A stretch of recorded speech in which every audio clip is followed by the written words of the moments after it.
تحزنوا وأنتم المؤمنين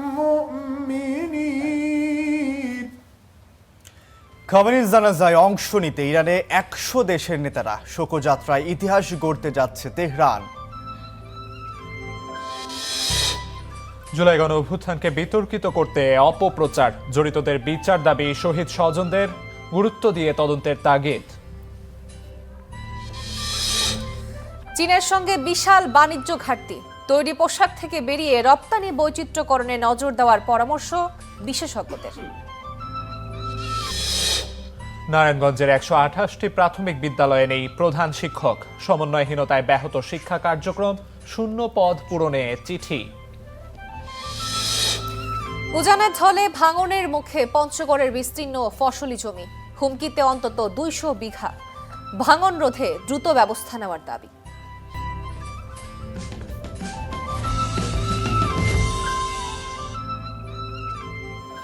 good morning Bangladesh. Good morning Bangladesh.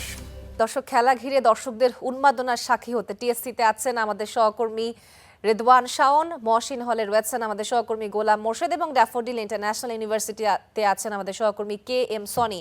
সরাসরি যেতে চাই সেখানে, সনির কাছে যাচ্ছি প্রথমে। সনি, কেমন দেখছেন আসলে খেলার অবস্থা? শাওন, সর্বশেষ মিলে আপনার কাছে কি তথ্য আছে এবং আসলে যারা ভক্তরা আছেন তারা কি বলছেন?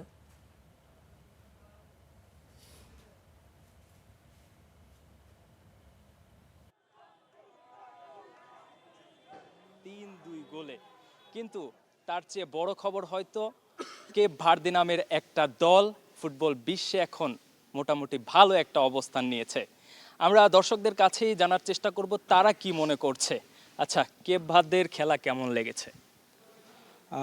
আজকের খেলা অনুযায়ী যে কেপ ভার্দে মানে ওদের শুধু গোলকিপিং না, defending, attacking, midfielding, pressing, shooting, each and everything top notch ছিল।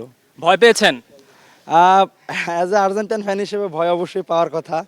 মানে যখন গোল হচ্ছে, মানে যখন কেপ ভার্দের অ্যাটাকে যাচ্ছে, তখনই মানে আজকে হয়তো বা আর্জেন্টাইন প্রত্যেকটা ফ্যানের হার্টবিট ১২০-এর উপরে ছিল, কারোর হয়তো বা ১২০-এর নিচে ছিল না। তো ভাই মনে অনেক প্যানিক করছেন? প্যানিকের কিছু না, actually I was just thinking about the match. আমাদের ম্যাচে কিছু ল্যাকিংস ছিল, যেমন আমাদের 4-3-3 ফরমেশন আপনি যখন 2020 ওয়ার্ল্ড কাপ দেখবেন, there was a huge formation for us, Alvarez, Messi and Di Maria. Left উইংয়ের একটা আমাদের ব্যাকএন্ড আছে, তো আমরা এটা ফিল করতেছি যে না, we need a good left winger, so we are looking for that. আর মেইন যে কথা ছিল, আমরা মিডফিল্ডিংয়ে যেভাবে পাসিং খেলতেছি, for my personally it's not okay. আচ্ছা, সন্তুষ্ট না? আপনার কি মনে হয় কেমন হচ্ছে? আজকের খেলাটা আসলে কঠিন ছিল আর্জেন্টিনার জন্য, কারণ কেপ ভার্দের মতো একটা টিম যা এত বাছাই করে যারা আসছে, আর আমরা যেহেতু ডিফেন্ডিং চ্যাম্পিয়ন, আমাদের সাথে কেপ ভার্দের এই ম্যাচটা আমরা অনেক মানে প্রত্যাশামূলক ছিল না। আসলে আমরা চাইছিলাম যে আরও ভালো ইসের মাধ্যমে ম্যাচটা ডমিনেট করি, কিন্তু তারা সেইটা আমাদের আসলে ডাউন করে দিছে। আর্জেন্টিনা কি হালকাভাবে নিয়েছিল কেপ ভার্দেকে? আমরা আর্জেন্টিনা নিছে কিনা জানি না, বাট আমরা অনেকটা নিছি। আমরা আর্জেন্টাইন ফ্যানরা আসলে অনেকটা লোভাবে দেখছি, বাট তারা আসলে অনেক ভালো পারফরমেন্স দিয়ে এই পর্যন্ত আসছে, অ্যান্ড আজকে প্রমাণ করছে যে না, কেপ ভার্দে আসলে ভালো পারফরমেন্স এর যোগ্য। আর যে গোল, বিশেষ করে গোলকিপার, তার তো 10/10 পারফরমেন্স। গোলকি ডিফেন্ডিং আর নিয়ে কোনো সন্দেহ নাই, 10/10 পারফরমেন্স দিচ্ছে একদম। মেসি তো আজকেও গোল করলো, কেমন লাগছে? মেসি গোল করছে এবং সব থেকে আমার খুশির বিষয় হচ্ছে মেসির গোল সংখ্যা এখন আমাদের এই বিশ্বকাপে 7। এটাই আমার কাছে সব থেকে বেশি আজকে আনন্দের বিষয়। আর ভয় অবশ্য আমরা সবাই পেয়েছি, তবে আশা করব এর পরের ম্যাচগুলো তারা ভালো খেলবে এবং আমাদের আশানুরূপ একটা রেজাল্ট। পরের ম্যাচগুলো তো আরো কঠিন হবে। ইজিপ্টের বিপক্ষে খেলা পড়েছে, কি মনে হচ্ছে ওই ম্যাচে কি হতে পারে? আজকে যেরকমভাবে তারা খেলা পর্যালোচনা করছে, আমার মনে হয় যে সামনের ম্যাচগুলোর জন্য তারা ভালো মতো প্রিপারেশন দিবে অবশ্যই, কারণ তারা গতবারের চ্যাম্পিয়ন দল। এরকমভাবে খেললে তাদের কোনো রকমই মান সম্মান কিংবা রেকর্ড কোনো কিছু থাকবে না। তো আশা করতেছি সামনের ম্যাচগুলো তারা অবশ্যই ভালো খেলবে এবং জেতার চেষ্টা করবে। ব্রাজিল তো বলতেছে তারা কাপ নিয়ে নিবে, আপনার কি মনে হয়? দলের অবস্থা দেখে তো তারা খোঁচা দিতে পারে, তাদের উদ্দেশ্যে কি বলবেন? খোঁচা তো দিবেই, তারা কি কখনো মানে এই জেনারেশনে যারা আছে তারা কি চোখের সামনে কাপ নিতে দেখেছে? আমরা তো দেখেছি। তো এখন একটা দেখলে কাপ নেওয়ার ইচ্ছা তো সবারই থাকে, তারা অবশ্যই চেষ্টা করবে কাপ নেওয়ার। তবে শেষ পর্যন্ত দেখা লাগবে যে কারা ভালো খেলে এবং কারা শেষ পর্যন্ত পায়, সেটাই দেখার বিষয়। আচ্ছা, তারা বলতেছে কাপ এবারই তারা নিবে, তাদের আঞ্চলত্তি আছে, কিন্তু আপনি কার কথা বলবেন? মেসি যদি না থাকে এই দলে কে আছে আপনার? আসলে বলতে গেলে মেসি না থাকলে এটা সত্য কথা যে আমরা যেসব প্লেয়ারদের মিস করতেছি, আপনার ডিমারিয়া, তারপর ডিবালা, এরকম অনেক ভালো ভালো প্লেয়ার যারা রিটায়ার করছে এবং দল থেকে চলে গেছে। এবং আমরা আশা করব যে যারা আছে তাদের ডিফেন্সটা শক্ত করবে এবং পরবর্তী ম্যাচগুলো ভালোভাবে খেলার জন্য তারা প্রিপারেশন নিয়ে একটা মাঠে নামবে আর কি। আচ্ছা, এরপরের ম্যাচ হলো ইজিপ্টের বিপক্ষে, তারপরে কিন্তু আরো কঠিন দল আসবে, সেক্ষেত্রে কেমন হতে পারে? যে ভুলগুলো আজকে করেছে এগুলো থেকে যদি শিক্ষা নেয় তাহলে অবশ্যই ভালো করবে। আর আমরা যেহেতু ডিফেন্ডিং চ্যাম্পিয়ন, আমরা অবশ্যই প্রত্যাশা রাখি যে এবারও ফাইনাল জিতবে আর্জেন্টিনা, সেটা আমাদের প্রত্যাশা। ওকে, ধন্যবাদ। আমরা দেখছিলাম তাদের প্রতিক্রিয়া। আমরা এখন চলে যাব টিএসসিতে, সেখানে আছেন আমাদের রিপোর্টার রেদওয়ান শাওন। রেদওয়ান শাওন,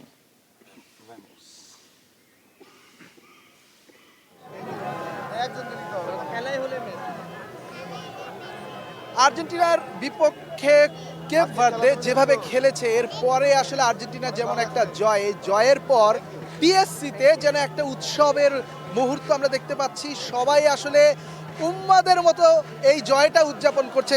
তেমনই একটা ফ্যামিলিকে পেয়েছি যিনি আসলে ফুল ফ্যামিলি নিয়ে এসেছেন এবং সবার গায়ে আর্জেন্টিনার জার্সি।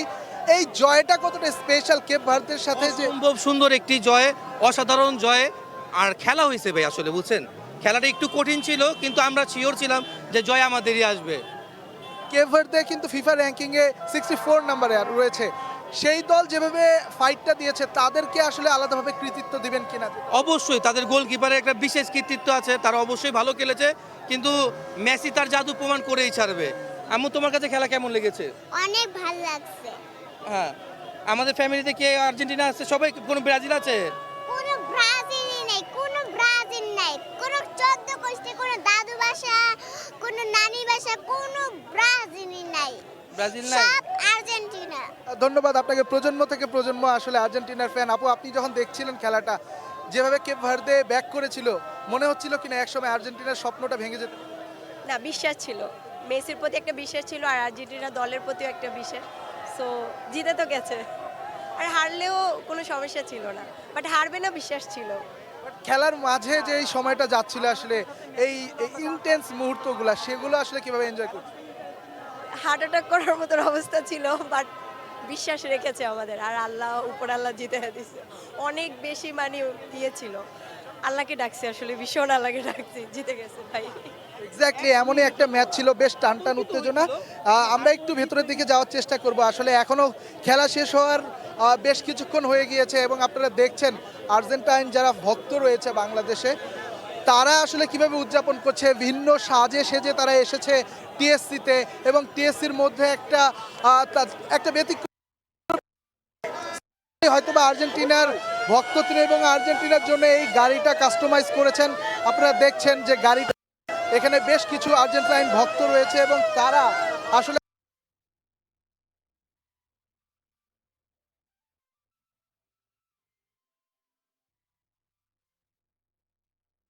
সেটার কিন্তু একটা আলাদা কৃতিত্ব দিতে হবে। আর এমন একটা জয়ের পর উচ্ছ্বাসটা ঠিক যেমন হওয়া উচিত তেমনই হচ্ছে এই মুহূর্তে ঢাকা বিশ্ববিদ্যালয়ের যে টিএসসি প্রাঙ্গণ, রাজু ভাস্কর্যের সামনে। এই ঐতিহাসিক জায়গায় আর্জেন্টিনার ফ্যানরা নিজেদের জয়টা উদযাপন করছে নানাভাবে, নানা সাজে সেজে। আমরা একটু কথা বলার চেষ্টা করবো। একেবারে ভিন্ন ধরনের, মানে এই গাড়ি কাস্টমাইজ করা আসলে তৈরি হয়েছে আমাদের আর্জেন্টিনা খেলার জন্য। এবং আর্জেন্টিনা আজকে যে খেলাটা হয়েছে, অলরেডি বিশ্বকাপ খেলা হয়ে গেছে। আজকে যে টান খেলা ছিল এর কোনো বিকল্প নাই। আজকে খুব হাড্ডাহাড্ডি খেলা হয়েছে, যেটা বিকল্প মানে আপনার অলরেডি ওয়ার্ল্ড কাপের সেরা খেলা আজকে হয়ে গেছে। খুব টান উত্তেজনার মাধ্যমে খেলাটা হয়েছে। আমরা দুইটা যখন গোল খাইছি এবং দোল দিছি, তারপরে আমাদের আরো বেশি হার্টবিট বেড়ে গেছে। আরেকটা না দিলে তো আমরা মনে হার্টবিট করতাম, এমন অবস্থা হইতো। কেপ ভার্দেকে নিয়ে কি বলবেন, তারা যেভাবে খেলেছে? ওরা তো খুবই ভালো খেলছে, ওরা নতুন দল হিসাবে খুব ভালো খেলছে। ওরা কোনো অংশে কম খেলে নাই, খুব ভালো খেলছে। আপনার কি মনে হয় যে আর্জেন্টিনা অনেক বেশি মেসি নির্ভর হয়ে যাচ্ছে যার কারণে? হ্যাঁ, মেসি নির্ভর হচ্ছে, কিন্তু তারপরেও বাকি সবাই খেলছে। আজকে হয়তো একটু স্লোলি খেলছে, কিন্তু ওরা বিপরীতে যারা ছিল ওরা খুব ভালো খেলছে। এর বিকল্প কিছু নাই। ব্রাজিলের সাথে একটা দেখা হওয়ার সম্ভাবনা রয়েছে। আর্জেন্টিনা আজকে যেভাবে খেলেছে এভাবে কি ব্রাজিলের সাথে আসলে ফাইটটা ব্যাক করবে? ইনশাল্লাহ ভালো করবে, ব্রাজিলের সাথেও ভালো করবে, সমস্যা নেই, ইনশাল্লাহ ভালো করবে। ঠিক আছে, থ্যাংক ইউ। জয়টা আসলে কতটা স্পেশাল ছিল? আজকের জয়টা কতটা? আজকের জয়টা পুরো আমার মনে হয় বিশ্বকাপের স্পেশাল, ওয়ার্ল্ড কাপের স্পেশাল ছিল। এত সিরিয়াস খেলা কোনো খেলায় হয়নি। যদি আর্জেন্টিনার জায়গায় অন্য কোনো দল থাকতো আমার মনে হয় জিততে পারতো না। শুনছিলেন টিএসসি থেকে সর্বশেষ অবস্থা। মহাশির সহকর্মী মোর্শেদ রয়েছে, আমরা তার কাছে শুনবো সেই মুহূর্তের পরিস্থিতি সম্পর্কে।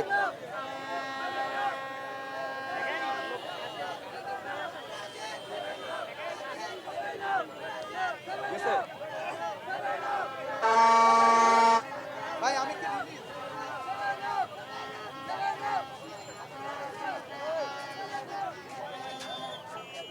এই মুহূর্তে আছি আমি মহসিন হল, এবং মহসিন হলে আসলে রাত থেকেই যেমনটি দেখেছিলাম যে কানায় কানায় পরিপূর্ণ হচ্ছিল আর্জেন্টাইন সমর্থকদের, এবং শেষ পর্যন্ত আসলে ম্যাচের শেষ পর্যন্ত শ্বাসরুদ্ধ করে একটি ম্যাচ হয়েছে, এবং সেই ম্যাচে আর্জেন্টিনা শেষ মুহূর্ত পর্যন্ত লড়াই করতে হয়েছে আর্জেন্টিনাকে। আসলে আমার আশেপাশে কয়েকজন আর্জেন্টাইন ফ্যান রয়েছে, আমরা আসলে তাদের কাছে থেকে জানতে চাবো যে সেই মুহূর্তটা আসলে কেমন ছিল তার কাছে। যদি একটু জানার চেষ্টা করি যে আসলে কেমন ছিল সেই মুহূর্তটা আপনার কাছে। আমার কাছে খুবই ভয়াবহ ছিল, বাট হইতেছে আপনার যে লাস্ট টাইম যখন আপনার গোলটা দিছে তখন হইতেছে যে মনে হয়েছে যে গোলটা দিছে খুব ভালো লাগতেছিল, তখন মানে একেবারে ভয়াবহ ছিল, পরিস্থিতি খুব ভয়াবহ ছিল। তখন হইতেছে মানে সব আতঙ্কে ছিল যে লাস্টে যদি গোলটা ওনারা দিয়ে দেয়, তারপরে হইতেছে আর্জেন্টিনা যখন গোলটা দিছে তখন হইতেছে সবাই আনন্দিত হয়েছিল, বুঝতে পারছেন, সবাই উল্লাস করছিল, আমার কাছে খুব ভালো লাগছে। আমি একটু আপনার কাছে জানতে চাইবো আসলে সেই মুহূর্তটা, আসলে শ্বাসরুদ্ধকর মুহূর্ত, সেই মুহূর্তটা আসলে বুকের ভেতরে কেমন হচ্ছে? লাস্টে যে টাইমে গোল হলো, ডোরো হলো, আমার শোলের পশম দাঁড়াই গেছে, আমি বুঝাইতে পারবো না, আমার কান্না চলে আসছে যে টাইমে ডোরো হচ্ছে আর কি। যে টাইমে ধরেন থার্ড গোলটা হলো ওই টাইমে মনে করেন আমরা পুরো মাঠের উল্লাসে ভরে গেছি। আমরা চাই নাই যে প্যালান্টিকটা হোক, প্যালান্টিক হলে তাদেরও গোলকি ভালো, আমাদেরও গোলকি ভালো, কিন্তু তাদের থেকে আমাদের গোলকি ভালো, কিন্তু আমরা চাই নাই যে প্যালান্টিক হোক। আমাদের জিতছে, অনেক ভালো লাগছে। লাস্ট টাইমের মুহূর্তটা আমরা ধরে রাখতে পারিনি, আমাদের কান্না চলে আসছে চোখে। ধন্যবাদ। আমরা একটু সামনে আরও কয়েকজন সমর্থক রয়েছে, তাদের সাথে আসলে কথা বলার চেষ্টা করব। একটু আমাদের সাথে আসলে একজন কন্টেন্ট ক্রিয়েটর আছেন লিলিপুট ফারহান, তার সাথে আসলে কথা বলবো। যদি একটু বলতেন আসলে সেই মুহূর্তটা আসলে কেমন ছিল, শেষ মুহূর্ত পর্যন্ত আসলে লড়াই করতে হয়েছে চ্যাম্পিয়ন দল হয়ে। ভাই এটা ফুটবল খেলার একটা অংশ, এখানে সবসময় যে কোনো সময় যে কোনো কিছু হইতে পারে, এটা হয়।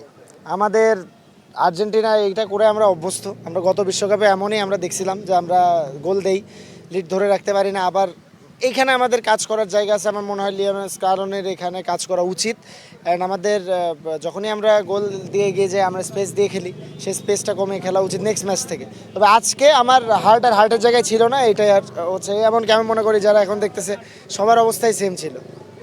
এই তো, ধন্যবাদ। দর্শক, এই হচ্ছে মহসিন হলের চিত্র, এবং যারা শেষ পর্যন্ত ছিলেন তারা আসলে এতটাই উল্লাসিত হয়েছেন যে শেষ মুহূর্ত তারা যেমনটি বলছেন যে তাদের আসলে গোজবাম্প ফিল হয়েছে, এবং এমন কামব্যাক আসলে মেসি বা আর্জেন্টাইন বা চ্যাম্পিয়ন একটি দল থেকেই পাওয়া যায়। এই হচ্ছে রাজধানীর ঢাকা বিশ্ববিদ্যালয়ের মহসিন হল থেকে সর্বশেষ, এবং আমাদের শাওন আছেন সাভারে, তার কাছে আমরা চলে যাব।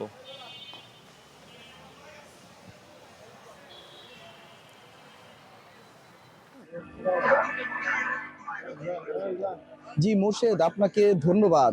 আমি এই মুহূর্তে রয়েছি সাভারেও কিন্তু এই যে বিশ্বকাপের উন্মাদনা সেটি কোনো অংশেই কিন্তু কম নয়। আমি এখন যেই জায়গাটিতে রয়েছি, আমার আশপাশে আপনারা কিন্তু দেখতে পাচ্ছেন যে আর্জেন্টাইন যে সমর্থক যারা রয়েছে তাদের কিন্তু ঢল বলা যায়, এবং আমার পাশে কিছু খুদে আমরা দর্শক দেখছি যারা কিন্তু সেই সকাল থেকেই, ভোর থেকেই কিন্তু এই যে খেলাটি সেটি কিন্তু তারা উপভোগ করছেন। এবং বলা যায় যে এবার কেপ ভার্দে অনেকটা কিন্তু ঘামই ছুটিয়ে দিয়েছিল আর্জেন্টাইন যে টিমটি রয়েছিল সেই টিমের, এবং অনেক শেষ পর্যায়ে কিন্তু তারা অনেকটা মানে হতাশায় ডুবে গিয়েছিল যখন কেপ ভার্দের সেকেন্ড গোলটি হয় তখন। তবে লাস্ট মুহূর্তে এসে যে তৃতীয় গোলটি হয় জয়সূচক গোল, সেই গোলের পরে কিন্তু আনন্দের যে বন্যা সেটিতে কিন্তু ভেসে যায় তারা।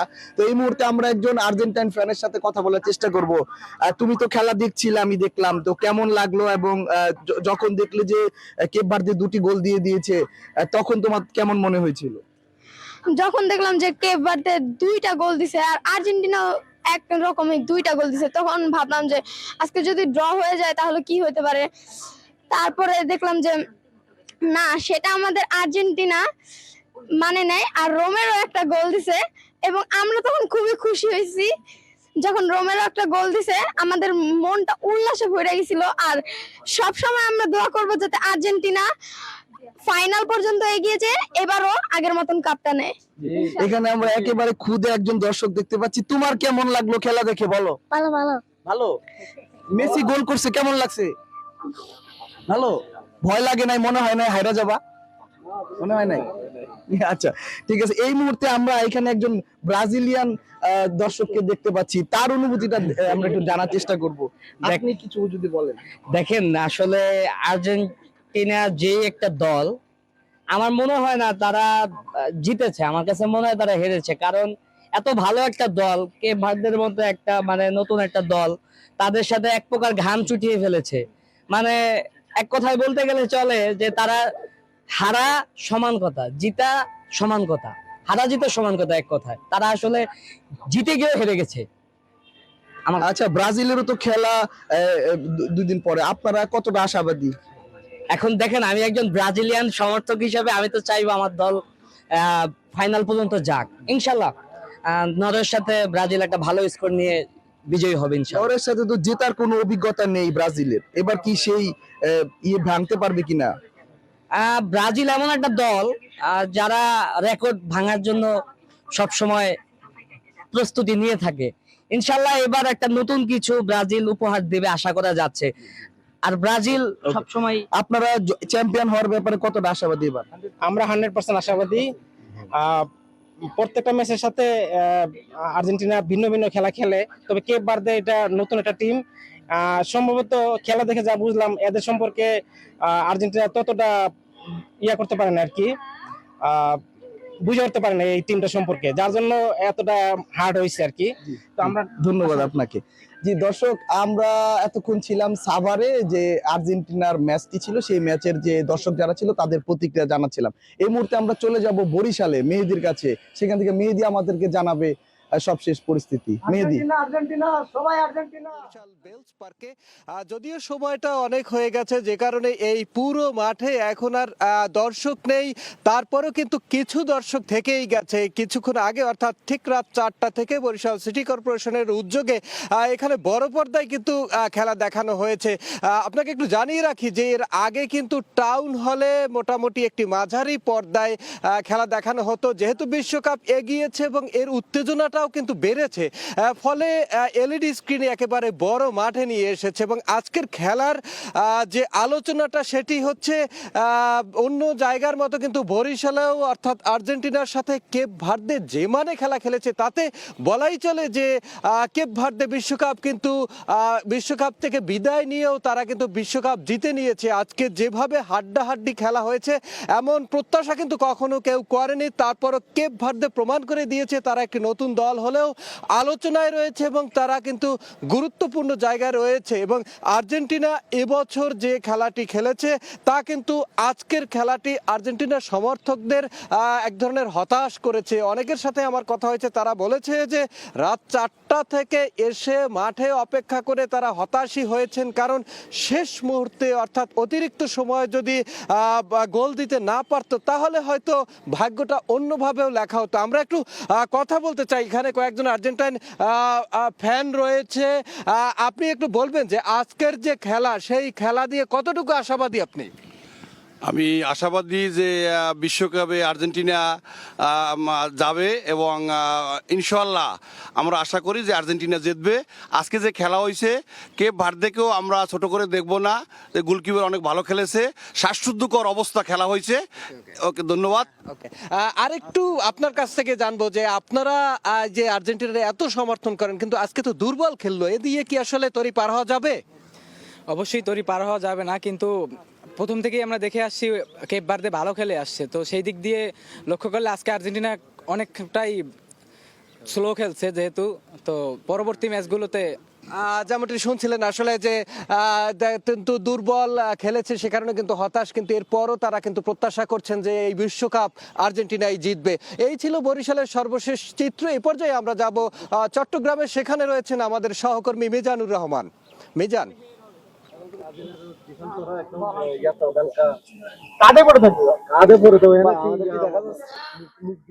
ধন্যবাদ মেহেদি। আমি এখন রয়েছি চট্টগ্রাম বিশ্ববিদ্যালয়ের গুরুত্বপূর্ণ জায়গা শহীদ মিনার চত্বরে। এখানে কিন্তু আজকে আর্জেন্টিনা কেপ ভার্দের যে দ্বিতীয় ম্যাচের হাই ভোল্টেজ খেলাটি আজকে বড় পর্দায় দেখানো হয়েছে। এখানে কিন্তু রাত 3টা থেকে দর্শকদের উপস্থিতি কানায় কানায় পূর্ণ হয়েছিল। দর্শকরা কিন্তু না ঘুমিয়ে আজকে খেলাটি উপভোগ করেছে এবং শ্বাসরুদ্ধ করে ম্যাচে আর্জেন্টিনা জয়ে দর্শকদের মধ্যে বিপুল আনন্দ, উচ্ছ্বাস, উদ্দীপনা দেখা গেছে। আমরা দেখতে পেয়েছি শেষের দিকে অতিরিক্ত সময়ে আর্জেন্টিনার একটু পারদর্শিতা, একটু দর্শকরা একটু হতাশ হলো। শেষ পর্যন্ত কিন্তু তারা সেখানে কিন্তু তারা এখন আনন্দ উচ্ছ্বাস প্রকাশ করে। তবে এই মুহূর্তে কিন্তু আমরা দেখতে পাচ্ছি দর্শকরা অবশ্যই অধিকাংশ চলে গেছেন, কিন্তু আমরা একটু কয়েকজনের সাথে কথা বলবো যে আজকের খেলার যে অনুভূতি, শ্বাসরুদ্ধকর ম্যাচে যে জয় হলো, এই বিষয়ে আমরা আপনার সাথে কথা বলবো। কেমন লেগেছে জানাবো ভাই। সত্যি বলতে আমি প্রথমে একটু বলতে চাই, ওই গানার যে কবিরাজ ওরে নিয়ে ভাই, ওর জন্য কালকে রাত থেকে সোশ্যাল মিডিয়া শেষ। গোল একটা দেওয়ার পরও ওরে আনে, 2টা দেওয়ার পরও ওরে আনে। ওর তো ডিমান্ড হাই হয়ে গেছিল, ও কোন কোনায় আছে আমি জানি না। ওরা পাইলে আমি একটা 7 আপ খাওয়াই দিতাম। এরপর হচ্ছে আর যেটা বলছিলাম, মানে শ্বাসরুদ্ধ করেই অবস্থা ছিল আসলে। কারণ হচ্ছে শেষের দিকে আমরা হতাশ হয়েছে এই কারণে যে ওই কেপ ভার্দের বুজিনহা গোলকিপার, ও কিন্তু দারুণ এবং মারাত্মক ধরনের একটা গোলকিপার। আমার মনে হয়েছে যদি পেনাল্টি পর্যন্ত যাইতো বা ট্রাই বেকারে গেলে মনে হয় আর্জেন্টিনা আজকে জিতে আসতে পারতো না, এটা মনে হয়েছে।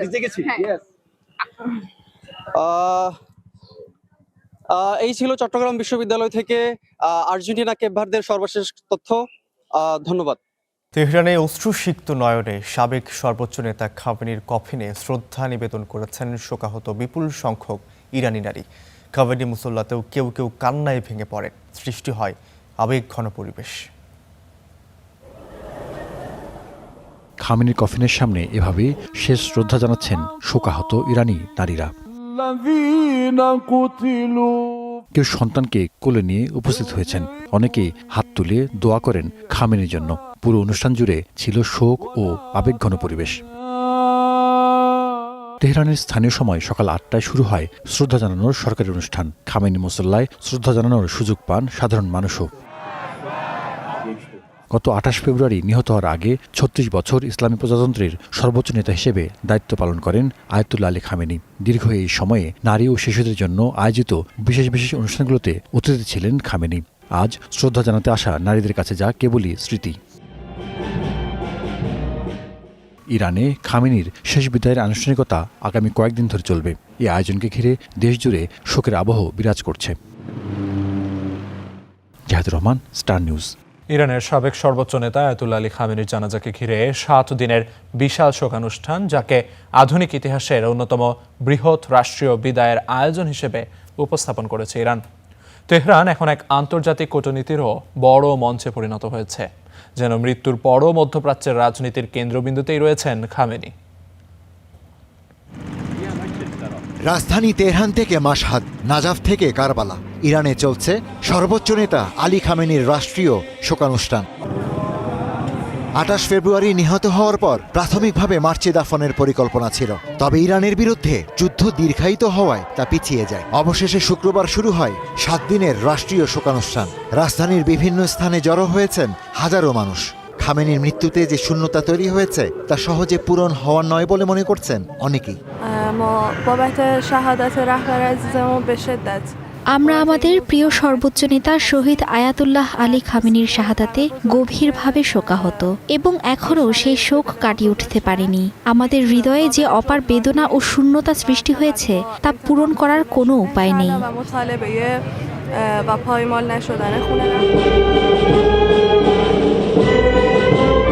শনিবার ও রোববার তেহরানের গ্র্যান্ড মুসাল্লা প্রার্থনা কমপ্লেক্সে জনসাধারণের শ্রদ্ধা নিবেদনের জন্য রাখা হবে খামেনির মরদেহ। এরপর শোকযাত্রা যাবে ধর্মীয় নগরী কোমে। শুধু ইরানই নয়, শোকানুষ্ঠানের অংশ হিসেবে মরদেহ নেওয়া হবে ইরাকের নাজাফ ও কারবালাতেও। সবশেষে আগামী শুক্রবার মাশহাদে ইমাম রেজার মাজার প্রাঙ্গণে দাফন করা হবে 4 দশকের বেশি সময় ইরানের নেতৃত্ব দেয়া এই প্রভাবশালী নেতাকে। ইরানি কর্মকর্তাদের দাবি, এটি আধুনিক ইতিহাসের অন্যতম বৃহৎ রাষ্ট্রীয় জানাজায় পরিণত হতে যাচ্ছে। 1979 সালে ইসলামী বিপ্লবের নেতা রুহুল্লাহ খমেনির জানাজায় প্রায় 1 কোটি মানুষের উপস্থিতির রেকর্ডও ছাড়িয়ে যেতে পারে এবারের আয়োজন। একদিকে শোক, অন্যদিকে শক্তি প্রদর্শনের বার্তা। আলী খামেনির রাষ্ট্রীয় জানাজা শুধু একজন নেতার বিদায় নয়, বরং মধ্যপ্রাচ্যের রাজনীতি, ইরানের ভবিষ্যৎ নেতৃত্ব এবং আঞ্চলিক শক্তির ভারসাম্য নিয়েও নতুন আলোচনা তৈরি করেছে। Ishtiaq Hossain, star News. ইরানের প্রধান আলোচক মোহাম্মদ বাঘের গালিবাফ হুঁশিয়ারি দিয়ে বলেছেন, যুক্তরাষ্ট্র ও ইসরায়েল সমঝোতা স্মারকের শর্ত পূরণ না করলে তেহরান আবারও উপযুক্ত পদক্ষেপ নেবে। শুক্রবার দেশটির সংবাদ সংস্থা ISNA এই তথ্য জানিয়েছে। রাষ্ট্রীয় টেলিভিশনকে দেওয়া এক সাক্ষাৎকারে গালিবাফ বলেন, বর্তমানে ইরান যে বৈঠকগুলো করছে সেগুলোর মূল উদ্দেশ্য সমঝোতা স্মারকের বাস্তবায়ন নিশ্চিত করা। তবে চুক্তির শর্ত পূরণ না হওয়া পর্যন্ত যুক্তরাষ্ট্রের সঙ্গে নতুন কোনো আলোচনায় বসবে না তেহরান। তিনি আরও বলেন, হরমুজ প্রণালীতে ওমানের পাশাপাশি ইরানের সার্বভৌম অধিকার রয়েছে এবং এ বিষয়ে কোনো ধরনের আপোষ করা হবে না। একই সঙ্গে তিনি উল্লেখ করেন, সমঝোতা অনুযায়ী প্রণালীটি দিয়ে বিনা খরচে চলাচলের সুযোগ কেবল 60 দিনের জন্য প্রযোজ্য।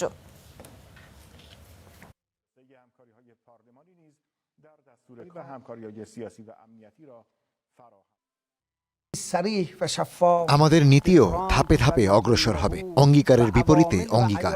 তারা এক ধাপ এগোলে আমরাও এক ধাপ এগোব। এমন হতে পারে না যে আমরা আমাদের প্রতিশ্রুতি পূরণ করব অথচ তারা তা করবে না। বিদ্যমান অবিশ্বাসের পরিবেশ সত্ত্বেও অতীতের অভিজ্ঞতা বিবেচনায় নিয়ে আমরা এগিয়ে যাওয়ার চেষ্টা করছি। এবার অন্য প্রসঙ্গ। রক্তস্নাত জুলাই গণঅভ্যুত্থানে শহীদ হয়েছেন 1400-র বেশি, আহত প্রায় 30,000। তবুও সামাজিক যোগাযোগ মাধ্যমে কিছু মানুষের পোস্টে যেন কিছুই হয়নি। জুলাইকে বিতর্কিত করার অগ্রভাগে থাকা তেমনি দুটি নাম, মেহের আফরোজ শাওন ও মঞ্জুরুল ইসলাম পান্না, যাদের তির্যক মন্তব্যের পোস্টে প্রতিনিয়ত আহত হচ্ছেন শহীদ স্বজন ও আন্দোলনকারী ছাত্রনেতারা। আর তাই দাবি উঠেছে, মত প্রকাশের স্বাধীনতার নামে যারা বিভ্রান্তি ছড়ায় এবং ইতিহাসকে বিকৃতি করে তাদের কঠোর সাজা নিশ্চিত করার। বিস্তারিত মাজহারুল ইসলামের প্রতিবেদনে।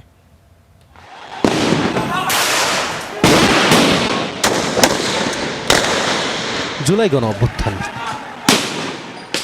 বাংলাদেশের ইতিহাসে এক রক্তক্ষয়ী গণ অভ্যুত্থানের নাম। হাজারো মানুষের আত্মত্যাগের সেই অভ্যুত্থানে পতন হয় শেখ হাসিনার ফেসিবাদী শাসনের। তবে সম্প্রতি সামাজিক যোগাযোগ মাধ্যম ও টিভি টকশোতে জুলাইকে নিয়ে বিতর্কিত ও অশালীন মন্তব্য করেছেন বেশ কয়েকজন, যাদের অনেকেই 2024 সালের জুলাই মাসেও আন্দোলন নিয়ে বিতর্কিত মন্তব্য করেছিল বলেও অভিযোগ আছে। অনুসন্ধানে দেখা যায়, সামাজিক যোগাযোগ মাধ্যমে এসব পোস্টে মন্তব্য করা বড় একটি অংশই নিষিদ্ধ সংগঠন ছাত্রলীগ, যুবলীগ ও আওয়ামী লীগের নেতাকর্মী। জুলাই নিয়ে নিয়মিতই মিথ্যাচার ও অশালীন মন্তব্য করে যাচ্ছে তারা। জুলাই শহীদ পরিবারের সদস্যরা বলছেন, পরিকল্পিত এই অপচেষ্টা রুখতে হবে, জড়িতদের দ্রুত আনতে হবে আইনের আওতায়।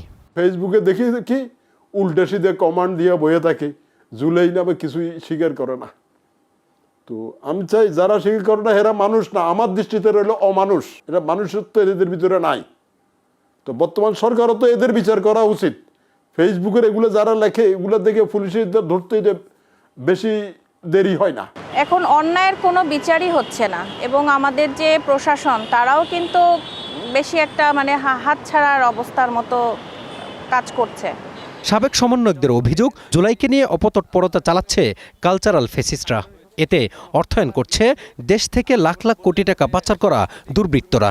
জুলাইয়ের যে গণহত্যা হয়েছে সেই গণহত্যার বিরুদ্ধে আপনি যেমনটি বললেন, এখন করছে বিষয়টি এমন না। তারা জুলাইয়ের পর থেকেই ধারাবাহিকভাবে সেই প্রচারণাটা, গণহত্যা হয়নি এরকম প্রচারণা তারা চালিয়েছে। আওয়ামী লীগের বয়ান এবং আওয়ামী লীগের ন্যারেটিভকে প্রতিষ্ঠা করতে কিন্তু বিভিন্ন মিডিয়া হাউসগুলোতে বিভিন্ন সাংস্কৃতিক কর্মীদের ব্যাপার এবং বিভিন্ন পোস্ট ফেসবুকে পোস্ট যাতে করে দেয় সেজন্য কিন্তু হাজার হাজার কোটি টাকা কিন্তু আওয়ামী লীগ এখানে ব্যয় করছে। তবে রাজনৈতিক বিশ্লেষকরা বলছেন বিষয়টিকে গুরুত্ব দিয়েই তদন্ত করা উচিত, কারণ বিতর্কিত এই ব্যক্তিরা জুলাইয়ের শুরুতেও জনমতের বিরুদ্ধে দাঁড়িয়েছিল। এখন যারা আগের সুবিধাভোগী ছিল অথবা এখনও যারা গোপনে গোপনে হয়তো আগের রেজিমের অর্থ বা অন্যান্য সুবিধা পেয়ে আছে আমরা হয়তো জানি না, তারা তো জুলাইকে কলঙ্কিত করা তাদের অনেক সময় পিঠ কাজ। জুলাইকে বিতর্কিত করার জন্য যদি ক্রিটিক হন তাহলে আপনার বিচার হওয়া উচিত। জুলাই কেন্দ্রিক এসব গোষ্ঠীর অপতৎপরতা আগামীতে আরও বাড়তে পারে বলেও সতর্ক করেন এই বিশ্লেষক। তারা কিন্তু গত 15 বছর শেখ হাসিনা রেজিমের বিরুদ্ধে একটা শব্দ বলতে পারে নাই। Mazharul Islam, star News, Dhaka. দর্শক, এই পর্যায়ে আমাদের প্রতিদিনের আয়োজন দৈনিক পত্রপত্রিকার প্রধান প্রধান শিরোনামগুলো জানাবেন আমাদের সহকর্মী আলিফ আছেন অন্য স্টুডিওতে। আলিফ, ধন্যবাদ। যেমন আসলে বলছিলেন, দিনের শুরুটা আমরা অনেকেই করে থাকি পত্রপত্রিকার পাতায় চোখ বুলাতে বুলাতে। সেই সঙ্গে দেশের যে সর্বাধিক পঠিত পত্রপত্রিকাগুলো রয়েছে, দৈনিকগুলো রয়েছে, সেগুলোর প্রথম পাতায় কি কি শিরোনাম আছে সেগুলো জানার চেষ্টা আমরা অনেকেই করে থাকি। তো দর্শকদের সেই চেষ্টাকে আরও সহজ করতে আমাদের প্রতিদিনের মতো আজও নিয়মিত আয়োজনে আমরা দেখাবো দেশের সর্বাধিক পঠিত যে দৈনিকগুলো রয়েছে সেগুলোর প্রথম পাতায় কি কি শিরোনাম উঠে এসেছে। প্রথমে আমরা দেখতে চাই দৈনিক প্রথম আলো। দৈনিক প্রথম আলোর প্রথম পাতায় যদি আমরা খেয়াল করি, সেখানে আসলে প্রথম যে প্রতিবেদন তার শিরোনামটি করা হয়েছে পাঠদানের শিক্ষক কম, প্রধান শিক্ষক নেই 55% বিদ্যালয়। অর্থাৎ যেমনটি কিন্তু আসলে আমরা শিরোনামেও আপনাদের জানাচ্ছিলাম দর্শক, যে আমাদের দেশে যে সরকারি প্রাথমিক বিদ্যালয়গুলো রয়েছে সেই প্রাথমিক বিদ্যালয়গুলোর বা মাধ্যমিক বিদ্যালয়গুলোর এই সরকারি বিদ্যালয়গুলোতে যেগুলো দেখা যায় আসলে শিক্ষক সংকট একটি নিয়মিত ঘটনা হয়ে দাঁড়ায় এবং সেই জায়গায় শিক্ষক সংকটের কারণে কিংবা শিক্ষকদের যে ঘাটতি সেই ঘাটতির কারণে পাঠদান কার্যক্রম কিন্তু ব্যাহত হয় এবং এই পাঠদান কার্যক্রম ব্যাহত হওয়ার ওপর নতুন একটি জটিলতা হিসেবে দেখা গেছে প্রধান শিক্ষক নেই। অর্থাৎ প্রধান শিক্ষক না থাকার কারণে যে সমস্যাগুলো হতে পারে, অর্থাৎ তাদের যে সমন্বয়হীনতায় কিন্তু পুরো বিদ্যালয় ভুগতে পারে, সেই বিষয়গুলো নিয়ে এখানে প্রতিবেদন করা হয়েছে, সেগুলো এখানে বলা হয়েছে।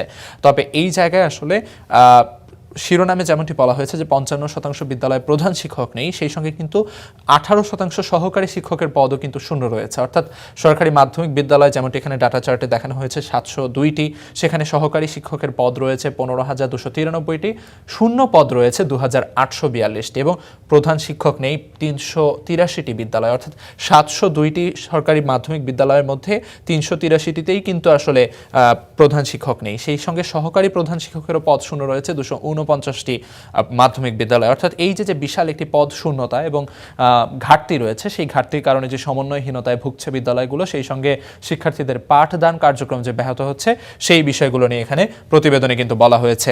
এ পর্যায়ে যদি আমরা পরবর্তী যে প্রতিবেদনটি রয়েছে সেই প্রতিবেদনের শিরোনামের দিকে যদি তাকাই, সেখানে বলা হয়েছে 7 বছরে এই জুনেই সবচেয়ে কম বৃষ্টি হয়েছে। অর্থাৎ সাধারণত যেটি হয়ে থাকে জুন জুলাই মাস কিন্তু বৃষ্টির জন্য বেশ এমন একটি সময় যেখানে আসলে প্রচুর বৃষ্টি হয়ে থাকে এবং বৃষ্টিপাতের পরিমাণ রেকর্ড করা হলে যেমনটি দেখা গেছে সেটি হচ্ছে যে গত 7 বছরের যে হিসেব সেই হিসেবের তুলনায় এ বছর জুনে কিন্তু বৃষ্টির পরিমাণ সবচেয়ে কম ছিল। অর্থাৎ জুন মাসে এই যে বৃষ্টি কমার পাশাপাশি দেশে মে জুনে যে উষ্ণ দিনের সংখ্যা সেটিও কিন্তু বাড়ছে এমনটি বলা হয়েছে এবং এই পরিবর্তনে কৃষি সহ সামগ্রিক অর্থনীতিতে যে প্রভাব পড়ে সে বিষয়ে এখানে প্রতিবেদনে বলা হয়েছে। অর্থাৎ যেমনটি আসলে হয়ে থাকে সেচ নির্ভর যে অঞ্চলগুলো রয়েছে সেই অঞ্চলগুলোতে কিন্তু লোডশেডিং এর কারণে ব্যাহত হয় চাষাবাস এবং সেই জায়গায় আসলে বৃষ্টি একটি নিয়ামক হিসেবে কাজ করে। তবে বৃষ্টিপাতের পরিমাণ এভাবে কমে গেলে ফসল ক্ষতিগ্রস্ত হয়, সেই সঙ্গে বৃষ্টিপাতের পরিমাণ কমে গেলে উষ্ণ দিনের সংখ্যা বেড়ে যায় এবং তাপমাত্রা বেড়ে যাওয়ার কারণে যেটি হয়ে থাকে শহরাঞ্চলগুলোতে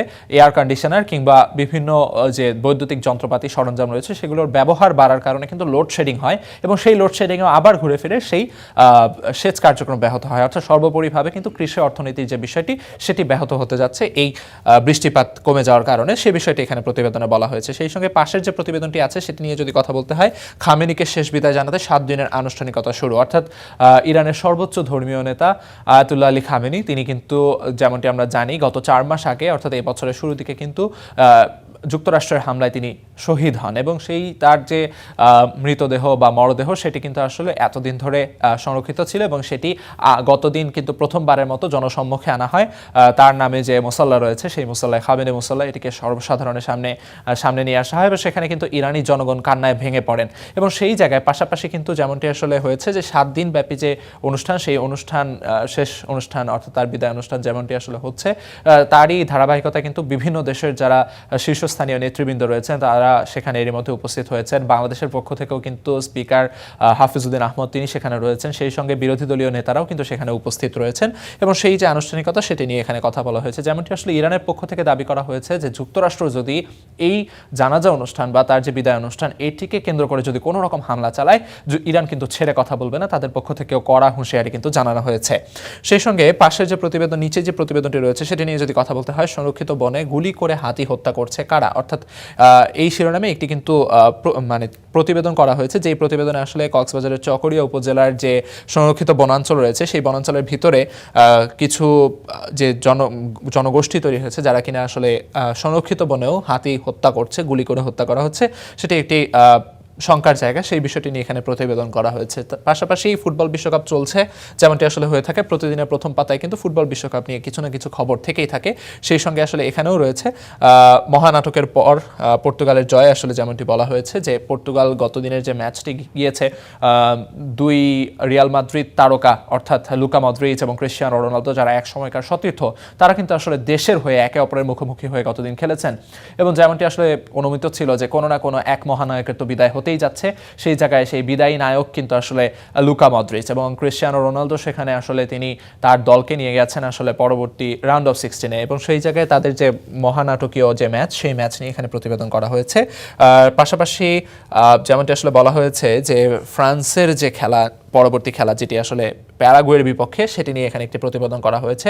অর্থাৎ প্যারাগুয়ে যেমনটি আসলে গত ম্যাচে অর্থাৎ তারা রাউন্ড অফ 32-তে কিন্তু জার্মানিকে বিদায় করে দিয়ে রাউন্ড অফ 16-এ উঠেছে, অর্থাৎ সেই জায়গায় জার্মানি যেমন এক ইউরোপীয় পরাশক্তি, ফ্রান্স কিন্তু ইউরোপীয় পরাশক্তি বটে এবং সেই জায়গায় আসলে ফ্রান্সের সঙ্গে প্যারাগুয়ের খেলা কেমন হবে সেটি নিয়ে কিন্তু আসলে ফুটবল বিশ্বের যারা বোদ্ধা রয়েছেন তারা কিন্তু আসলে তাকিয়ে রয়েছেন, সেই বিষয়টি এখানে প্রতিবেদনে বলা হয়েছে। সেই সঙ্গে বিশেষজ্ঞদের মতামত নিয়েও একটি প্রতিবেদন করা হয়েছে। এ পর্যায়ে যদি আমরা দৈনিক সমকালের দিকে দেখতে চাই, দৈনিক সমকালের প্রথম পাতায় আসলে কি কি শিরোনাম রয়েছে সেগুলো নিয়ে কথা বলতে গেলে প্রথমেই যে শিরোনামটি করা হয়েছে সেটি হচ্ছে গুম প্রতিরোধে আলাদা আইন করছে সরকার, এই শিরোনামে কিন্তু একটি প্রতিবেদন করা হয়েছে। অর্থাৎ গত জুলাই বিপ্লবের পর থেকে যেমনটি আসলে হয়ে আসছিল যে ফ্যাসিস্ট আওয়ামী আমলে যেমনটি হয়ে আসছিল যে জোরপূর্বক যে গুম, খুন, হত্যা, এই বিষয়গুলো নিয়ে কিন্তু কথা চলে আসছিল এবং সেই জায়গায় আসলে আয়নাঘরের উপস্থিতি এবং সেটি নিয়ে জাতিসংঘের যে উদ্বেগ, সেগুলো নিয়ে আসলে নানা ধরনের কথা চলার পরে যে বিষয়টি আসলে দেশের সর্বোপরি সাধারণ মানুষের পক্ষ থেকে একরকম দাবি উঠেছিল যে এই গুম প্রতিরোধে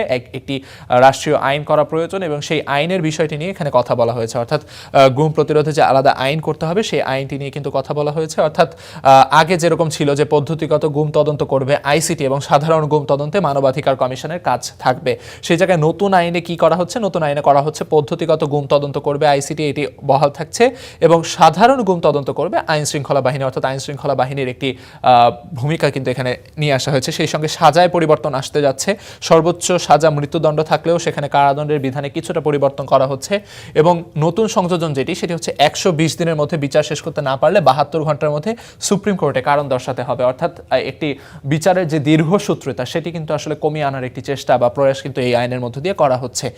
সেই সঙ্গে আসলে যদি বলতে হয় আয়াতুল্লাহ আলী খামেনি তার জানাজা অনুষ্ঠান এবং শেষ বিদায়ের যে আনুষ্ঠানিকতা শুরু, সেটি শিরোনামে একটি প্রতিবেদন করা হয়েছে, যেমনটি আসলে দৈনিক প্রথম আলোতে আমরা দেখছিলাম।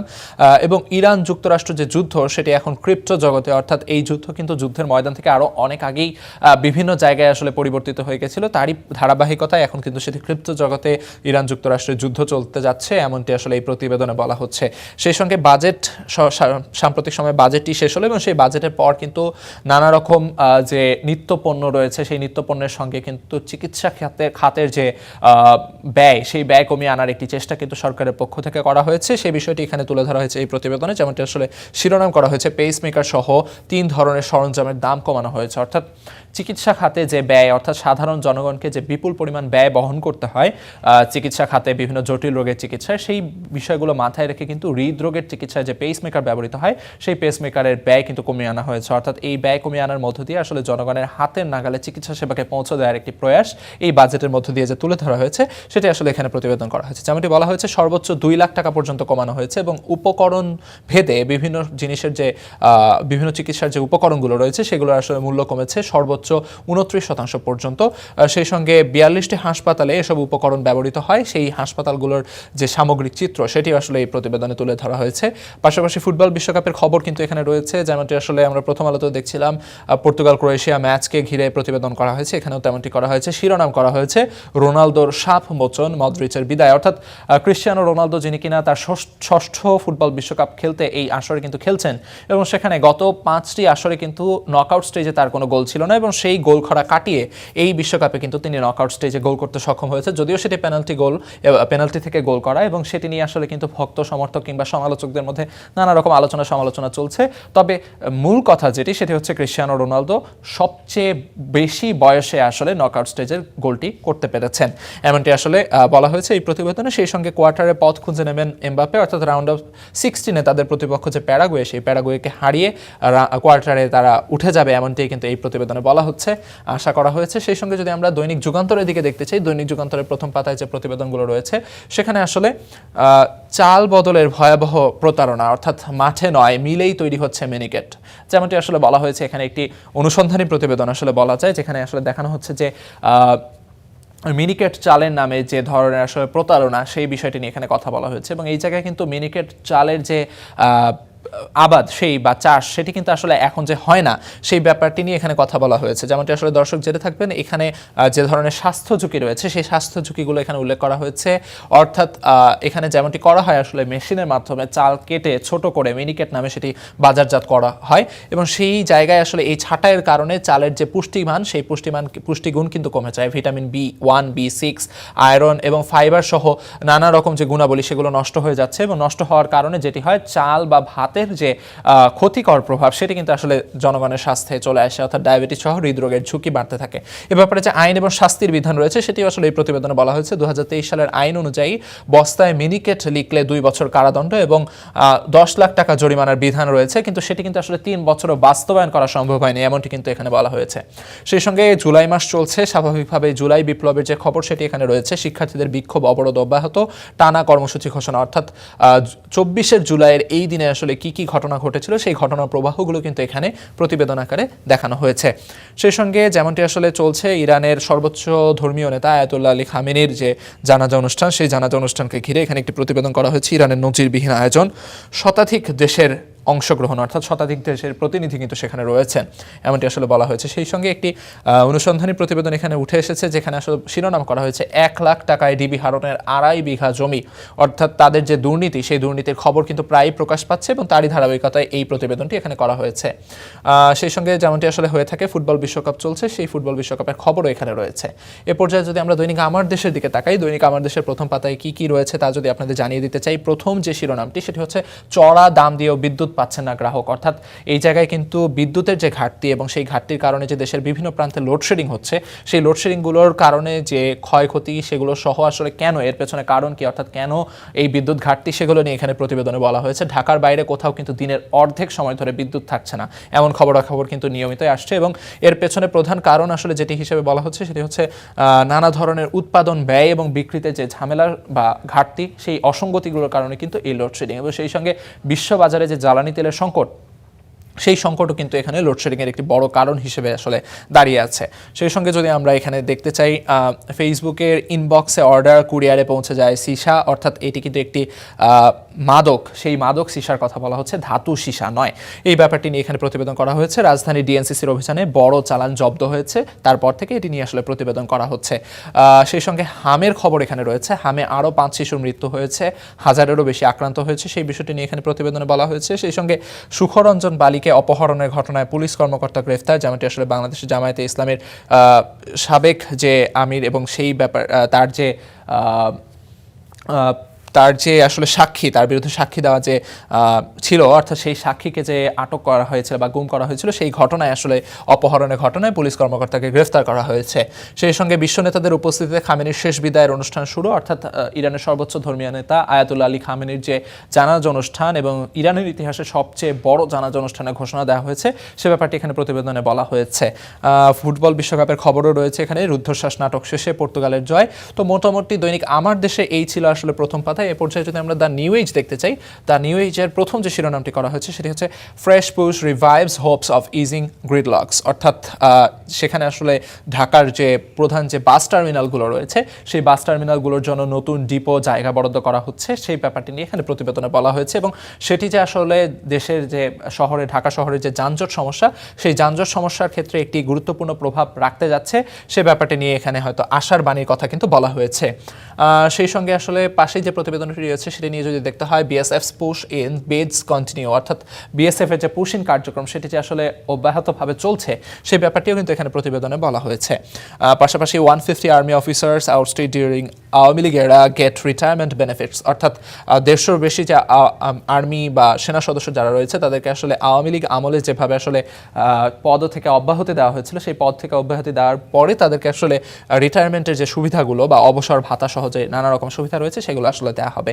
সেই সঙ্গে world leaders gather in Iran, অর্থাৎ ওয়ার্ল্ড লিডার্স যারা রয়েছেন, বিশ্ব নেতা যারা রয়েছেন, তারা আসলে ইরানে জড়ো হয়েছেন আয়াতুল্লাহ আলী খামেনি জানাজাকে কেন্দ্র করে, সে ব্যাপারটি নিয়ে এখানে প্রতিবেদন করা হয়েছে। Former ASP arrested over abduction of সাইদিস উইটনেস, অর্থাৎ সাবেক যে পুলিশের এএসপি তাকে আসলে গ্রেফতার করা হয়েছে। সাইদির যে সাক্ষী, সেই সাক্ষীকে গ্রেফতার করার কারণে মোটামুটি দৈনিক যেগুলো প্রথম আলো সহ নানা রকম পত্রিকায় আমরা যে খবরগুলো দেখাচ্ছিলাম সেগুলোই কিন্তু আসলে এখানে ঘুরে ফিরে প্রতিবেদনগুলোতে উঠে এসেছে। তো মোটা দাগে এগুলোই ছিল আসলে শিরোনামে, যেমনটি আসলে বলতে হয়। যদি আমরা এক কথায় বলতে চাই, এখানে আসলে ফুটবল বিশ্বকাপের খবর যেমন রয়েছে, সেই সঙ্গে ইরানের সর্বোচ্চ নেতা আয়াতুল্লাহ আলী খামেনির জানাজা ঘিরে বিশ্ব নেতাদের উপস্থিতি সহ নানা প্রাসঙ্গিক বিষয় নিয়ে কিন্তু আসলে শিরোনাম করা হয়েছে, সেগুলো কিন্তু আমরা আপনাদের স্টার নিউজের পর্দায় জানিয়ে দেওয়ার চেষ্টা করে থাকি। চীনের সঙ্গে বিশাল বাণিজ্য ঘাটতি সামাল দিতে তৈরি পোশাকের বাইরে চামড়ার মতো সম্ভাবনা খাতের মান উন্নয়ন ও রপ্তানি বৈচিত্র্যকরণ জরুরি।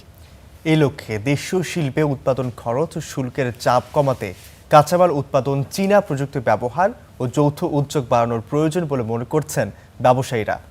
একই সঙ্গে দেশ টেকসই বিনিয়োগ বাড়াতে চীনা অর্থনৈতিক অঞ্চলগুলো দ্রুত চালুর তাগিদ দিয়েছেন অর্থনীতিবিদরা।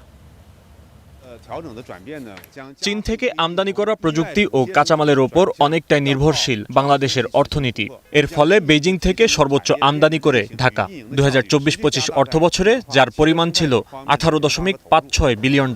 এর বিপরীতে রপ্তানি ছিল $1 বিলিয়নেরও কম। বিশাল এই বাণিজ্য ঘাটতি কমাতে আমদানি চাপ হ্রাস করার জন্য স্থানীয়ভাবে কাঁচামাল উৎপাদনে চীনা প্রযুক্তি ব্যবহারের ও যৌথ বিনিয়োগ বাড়ানোর পরামর্শ ব্যবসায়ীদের।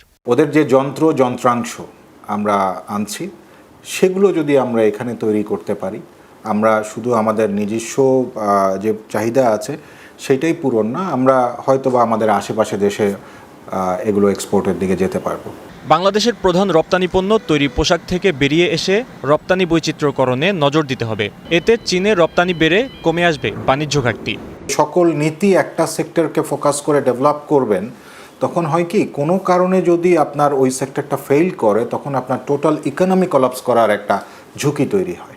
এখন বাংলাদেশের উচিত হবে যেগুলোর বাইরে অন্য যেগুলো রিলেটিভলি সিম্পল টেকনোলজিতে করা যায়, যেমন লেদার ফুটওয়্যার, নন লেদার ফুটওয়্যার, এই সেক্টরগুলোতে আমরা যদি জয়েন্ট ভেঞ্চারে চীনা বিনিয়োগকারীদের সঙ্গে বাংলাদেশে বিনিয়োগের মাধ্যমে তারপরে যদি চায়নার বাজার বা পৃথিবীর অন্য বাজারে বিক্রি করতে পারি, সেটা আমাদের জন্য হচ্ছে সবচেয়ে গুরুত্বপূর্ণ।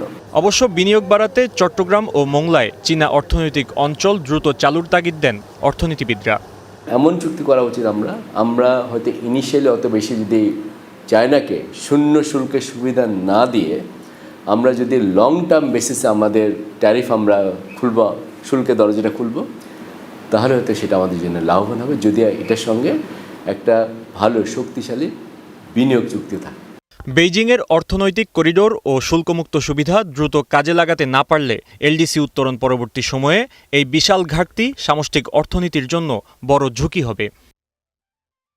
Fahim Yusuf, star News, Dhaka. দীর্ঘদিন ধরে মিরপুরে তীব্র পানি সংকটে ভুগছে মানুষ। বাধ্য হয়ে অনেকে ছেড়ে দিচ্ছেন বাসাবাড়ি। দিনের পর দিন পানি না থাকায় দৈনন্দিন জীবনযাত্রা হয়ে উঠেছে বিপর্যস্ত। অনেক পরিবারকে গভীর রাত কিংবা ভোরে পানি সংগ্রহের অপেক্ষায় থাকতে হয়। কেউ কেউ আবার অতিরিক্ত খরচ করে ট্যাঙ্কারের পানি কিনে প্রয়োজন মেটাচ্ছেন। সংকট সমাধানে প্রশাসনের কার্যকর উদ্যোগ নেই, অভিযোগ স্থানীয়দের। পানির জন্য অপেক্ষা, কিন্তু এক ফোঁটাও মিলছে না। দিনরাতের বেশিরভাগ সময়ই থাকে না পানি, আর আসলেও তা কিছু সময়ের জন্য। এতে চরম ভোগান্তিতে পড়েছেন সাধারণ মানুষ। তো বাচ্চারা বিরক্ত, কিভাবে স্কুল থেকে এসে গোসল করতে পারি না, ওয়াশরুমের কথা বলবেন, হাত মুখ ধরো পানি থাকে না, রান্না বাড়া করা জানা, কোনো কিছুই করা যাইতেছে না। মানে পানি আসেই না, এক ফোঁটা পানিও নাই। 15 দিন 20 দিন বা তার বেশি এক ফোঁটা পানি আসে না, একদম তো এত কঠিন অবস্থা হয়েছে পানি না আসার কারণে অনেকে অসুস্থ হয়ে গেছে। গত কয়েক মাসে প্রায় 40 ট্রাক পানি কিনেছেন মিরপুরের এই বাড়িওয়ালা। বলছেন ভাড়াটিয়ারা পানির অভাবে ছেড়ে দিচ্ছেন বাসা।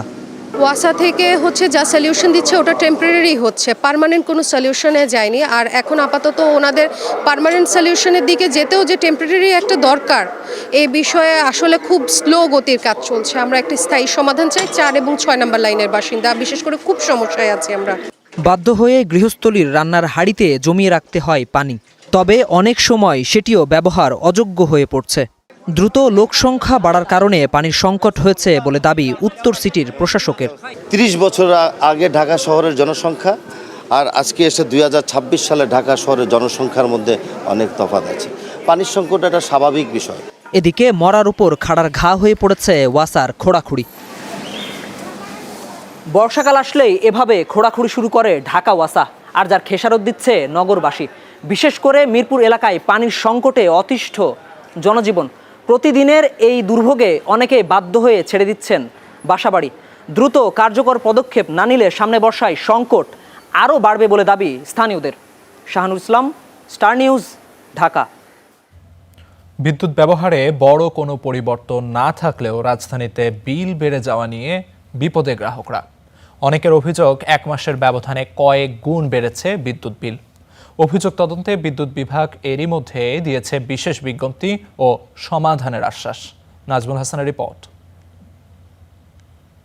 আগে 400 টাকা আইতো, এখন প্রায় 800 টাকা বিল আসতেছে। টাকা কিভাবে কাটে, কত করে কাটে, এটা বোঝার কোনো উপায় আমাদের নাই। বিদ্যুৎ বিল নিয়ে এমন অভিযোগ এখন বহু গ্রাহকের। কারো বিল দ্বিগুণ, কারো বা 3 গুণ। অনেকে বলছেন বিল সংশোধনের জন্য অফিসে ঘুরেও মিলছে না সমাধান। এখানে 5000 টাকা রিচার্জ করা হয়েছে। গ্রাহকদের অভিযোগ মিটার রিডিংয়ের অস্বাভাবিক বিল তৈরি হচ্ছে। আগে মাসে 2 বার রিচার্জ করলেও এখন 3 থেকে 4 বারও করতে হচ্ছে। আমাকে দেখাচ্ছে 23 থেকে সামথিং আমাকে রিফান্ড দেওয়া হয়েছে। ওকে, থ্যাংক ইউ ফর গভর্নমেন্ট, আমাকে 23 টাকা রিফান্ড দিয়েছে, আমি খুব কৃতজ্ঞ। কিন্তু পাশাপাশি যে আমার যে আরও 500 টাকা হিডেন চার্জ নেওয়া হলো, সেটা টাকা কিন্তু আমার কাছে নাই। 24 তারিখে 5000 টাকা ঢুকাইছি। আমার ছোট 2টা এসি চলে, 3টা ওই সময় চলে। আর পারিবারিক যে এগুলা চলে, এতে আমার 2 তারিখে টাকা শেষ হয়ে গেছে। মানে 1 সপ্তাহে আমার 5000 টাকা শেষ। শুধু বাসাবাড়ি নয়, অস্বাভাবিক বিলের কারণে নাভিশ্বাস ব্যবসায়ীদেরও। অতিরিক্ত বিলের কারণে ব্যবসা নিয়ে শঙ্কা প্রকাশ করেছেন তারা। সর্বোচ্চ 4,500 টাকা এই জুলাই আগস্ট মাসে, এখন আসতেছে আমার 9 হইতে 10,000 টাকা, এই মাসে আছে 11,000 টাকা। তাহলে বুঝেন আপনি কী পরিমাণ বাড়ছে। এখন আমরা তো অসহনীয়, আমাদের ব্যবসা বাণিজ্য তো দিন দিন খারাপের দিকে যাইতেছে। এর মধ্যে যদি কারেন্ট বিলে দিতে আমার 12,000 টাকা, তাহলে আমি কত টাকা ইনকাম করি, কীভাবে ফ্যামিলি চালাবো। আমার ছোটোখাটো একটা লন্ড্রি দোকান, এখানে আগে বিল আসতো 2500-2600 টাকা, আর এখন বর্তমানে আসতেছে আপনার 6,000 6,500 টাকা বিল আসতেছে। 1 দিন 2 দিন পরেই দেখা যায় যে নাই, লাল বাতি জ্বলে গেছে। 1 দিন 2 দিন পরে। বিদ্যুৎ বিভাগের কর্মকর্তা জানান, অভিযোগ প্রমাণিত হলে বিল সংশোধনের ব্যবস্থা নেওয়া হচ্ছে। এছাড়া নতুন ট্যারিফ কার্যকর হয় বিদ্যুৎ বিলও বেড়েছে। আমরা মন্ত্রণালয় থেকে চেষ্টা করতেছি এবং স্ব অফিসে এটা বলা হয়েছে যে তারা এটা আমলে নিয়ে একদম মানে গ্রাহক পর্যায়ে যে এটা যেন সলিউশন হয় সাথে সাথে সে ব্যবস্থা মানে নেওয়ার জন্য বলা হয়েছে আর কি, নির্দেশনা দেওয়া হয়েছে। তবে অভিযোগগুলো সংশোধনের জন্য বিশেষ বিজ্ঞপ্তি সহ হটলাইন সুবিধা চালু করেছে বিদ্যুৎ বিভাগ। বিদ্যুৎ মানুষের নিত্য প্রয়োজনীয় সেবা, তবে কিছুদিন ধরে বিদ্যুৎ বিলের অস্বাভাবিকতা শুধু আর্থিক চাপই নয়, গ্রাহকদের আস্থার সংকটও তৈরি করেছে। সংশ্লিষ্টরা বলছেন বিদ্যুতের নতুন ট্যারিফ কার্যকর হয় বিলিংয়ে কিছুটা পরিবর্তন এসেছে। তবে ভুক্তভোগীরা বলছেন এসব অভিযোগ আমলে না নিলে এই ভুতুরে বিল সহসাই সমাধান হবে না। Nazmul Hasan, star News, Dhaka. রাজধানীর আদাবরে বিএনপি নেতা বাদশা হত্যাকাণ্ডে চাঞ্চল্য সৃষ্টি হলেও এখনও এ বিষয়ে কোনো মামলা হয়নি বলে জানিয়েছে পুলিশ। তবে সিসিটিভি ফুটেজ বিশ্লেষণে চলছে অভিযুক্তদের গ্রেফতারের অভিযান। এরই মাঝে 4 জনকে ময়মনসিংহ থেকে গ্রেফতার করা হয়েছে। উদ্ধার করা হয়েছে হত্যায় ব্যবহৃত ধারালো অস্ত্র। বিকেলে ডিএমপির ব্রিফিংয়ে এসব তথ্য জানানো হয়। গত বুধবার রাজধানীর আদাবরে বিশ্বকাপের খেলাকে কেন্দ্র করে সৃষ্ট বিরোধে নিহত হন বিএনপি নেতা বাদশা। অভিযোগ ওঠে ওই হত্যার নেপথ্যে রয়েছে স্থানীয় এক যুবলীগ নেতা। আর সেই আলোচনা সমালোচনার মাঝেই তৎপর হয় পুলিশ। শুক্রবার হত্যাকাণ্ডে জড়িত 4 জনকে ময়মনসিংহ থেকে গ্রেপ্তার করা হয়। এ সময় উদ্ধার করা হয় হত্যাকাণ্ডে ব্যবহৃত ধারালো অস্ত্র। বিকেলে ডিএমপির মিডিয়া সেন্টারে অতিরিক্ত পুলিশ কমিশনার শফিকুল ইসলাম জানান, হত্যার নেপথ্যে রাজনৈতিক সংশ্লিষ্টতার অভিযোগ খতিয়ে দেখা হচ্ছে। সিসিটিভি ফুটেজ বিশ্লেষণ, গোয়েন্দা তথ্য ও প্রযুক্তির সহায়তায় ডিবি তেজগাঁ বিভাগ আসামিদের অবস্থান শনাক্ত করে।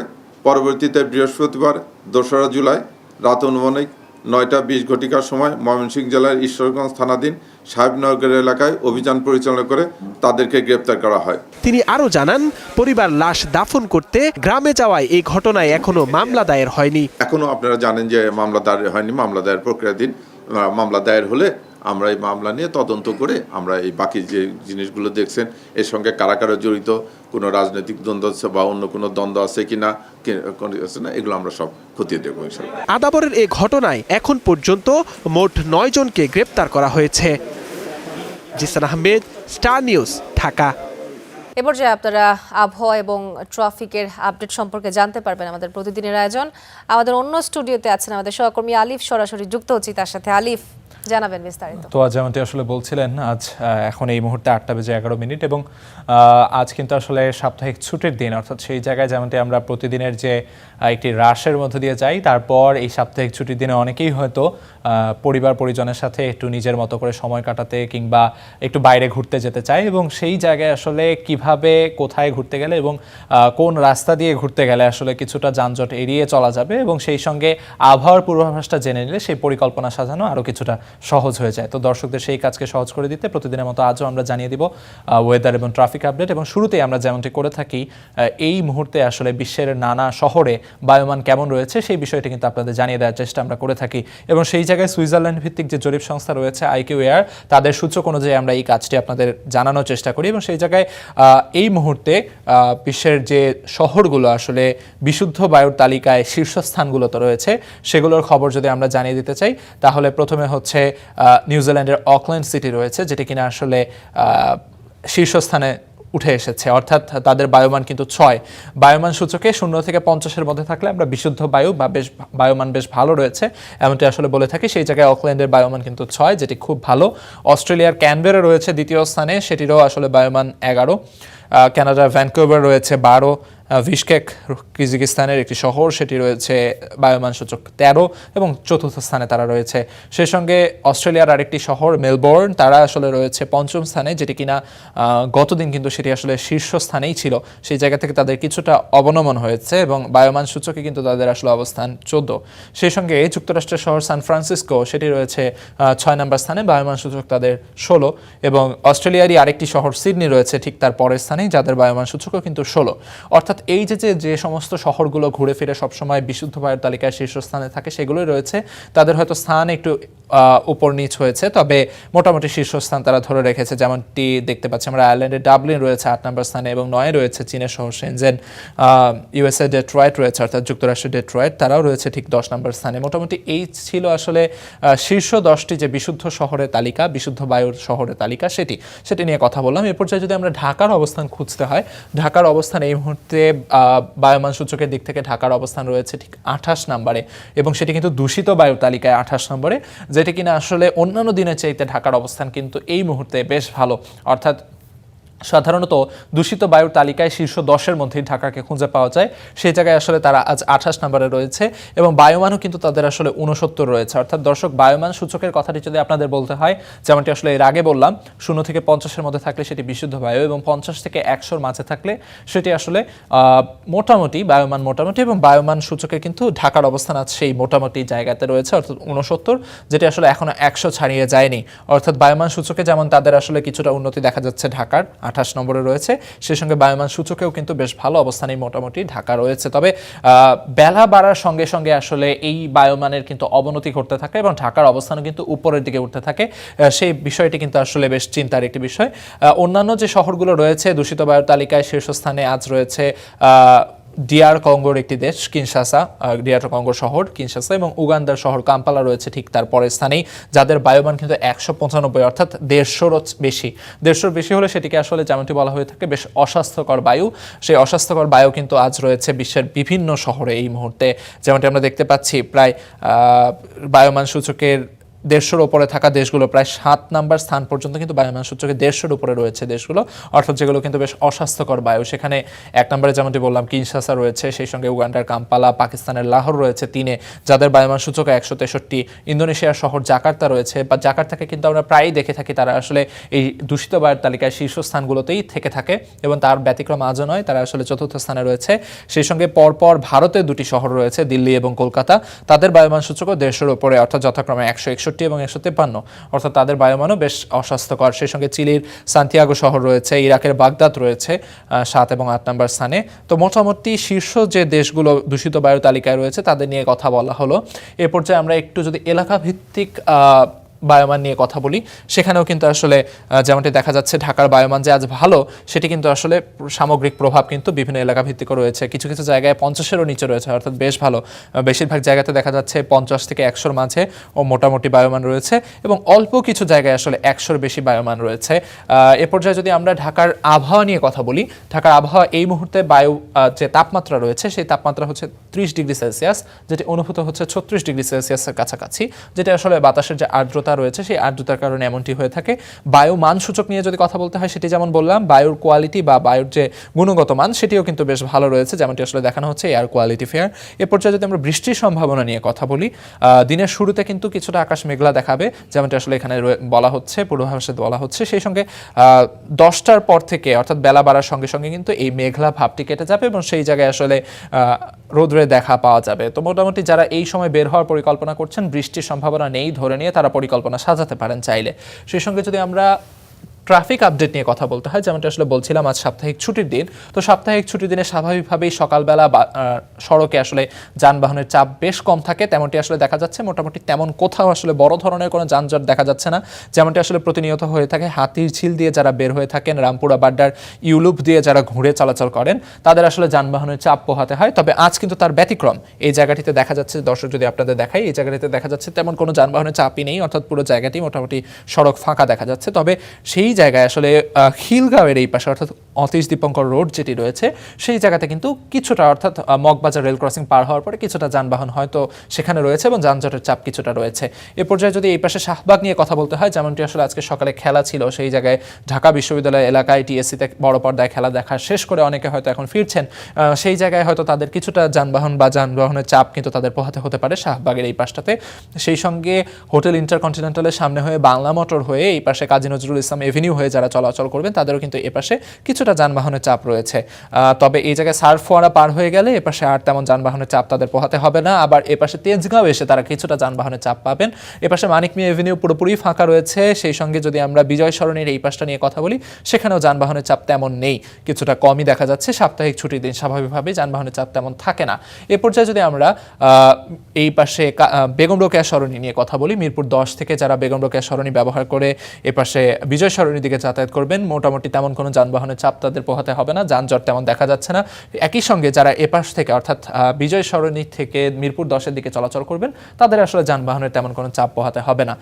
সেই সঙ্গে এপাশে মিরপুর রোড নিয়ে যদি কথা বলতে হয়, মিরপুর 1, মিরপুর 2, টেকনিক্যাল, কল্যাণপুর, মোটামুটি সব জায়গায় কিন্তু যানবাহনের তেমন কোনো চাপ নেই।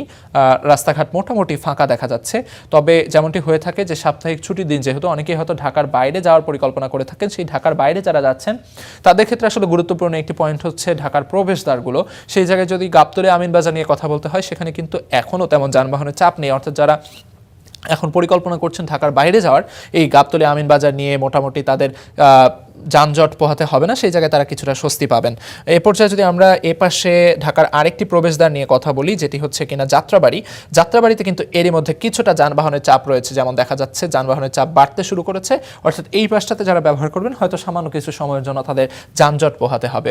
তবে এই পাশে যদি আমরা মতিঝিল নিয়ে কথা বলি, যেমনটি আসলে সাপ্তাহিক ছুটির দিন অফিস পাড়ায় তেমন যানজট থাকার কথা নয়, এবং তেমনটি দেখা যাচ্ছে এখানে তেমন কিন্তু আসলে যানবাহনের চাপ নেই। সেই সঙ্গে কাকরাইল, এই পাশে ভিআইপি রোড, এগুলো নিয়ে যদি কথা বলতে হয়, সেখানেও কিন্তু যানবাহনের তেমন চাপ দেখা যাচ্ছে না।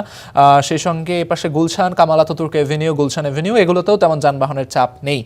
তো মোটামুটি এই ছিল আসলে আমাদের আজকের যে দৈনিক আমরা জানিয়ে দেওয়ার চেষ্টা করি আবহাওয়া সঙ্গে ট্রাফিক আপডেট, সেখানে কিন্তু আপনাদের জানিয়ে দেওয়ার চেষ্টা করছিলাম। তো মোটামুটি যেমনটি দেখা যাচ্ছিল, এপাশে যেমন সড়কে কিছুটা স্বস্তি পাবেন, একই সঙ্গে কিন্তু আবহাওয়ার দিক থেকেও তেমন বৃষ্টির যে বাগড়া, সেটি আসলে আপনাদের পোহাতে হচ্ছে না। মোটামুটি আপনারা হাস্যজল একটি দিন পেতে যাচ্ছেন। খুলনায় দুর্বৃত্তের গুলিতে 10ম শ্রেণীর এক ছাত্রী আহত হয়েছেন। পুলিশ জানায় সন্ধ্যায় রূপসার ওয়াবদা বেড়িবাঁধ সড়কে অবস্থান করছিলেন ইতি নামে ওই কিশোরী।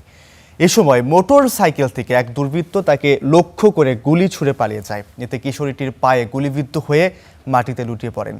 পরে স্থানীয়রা তাকে উদ্ধার করে খুলনা মেডিকেল কলেজে ভর্তি করে।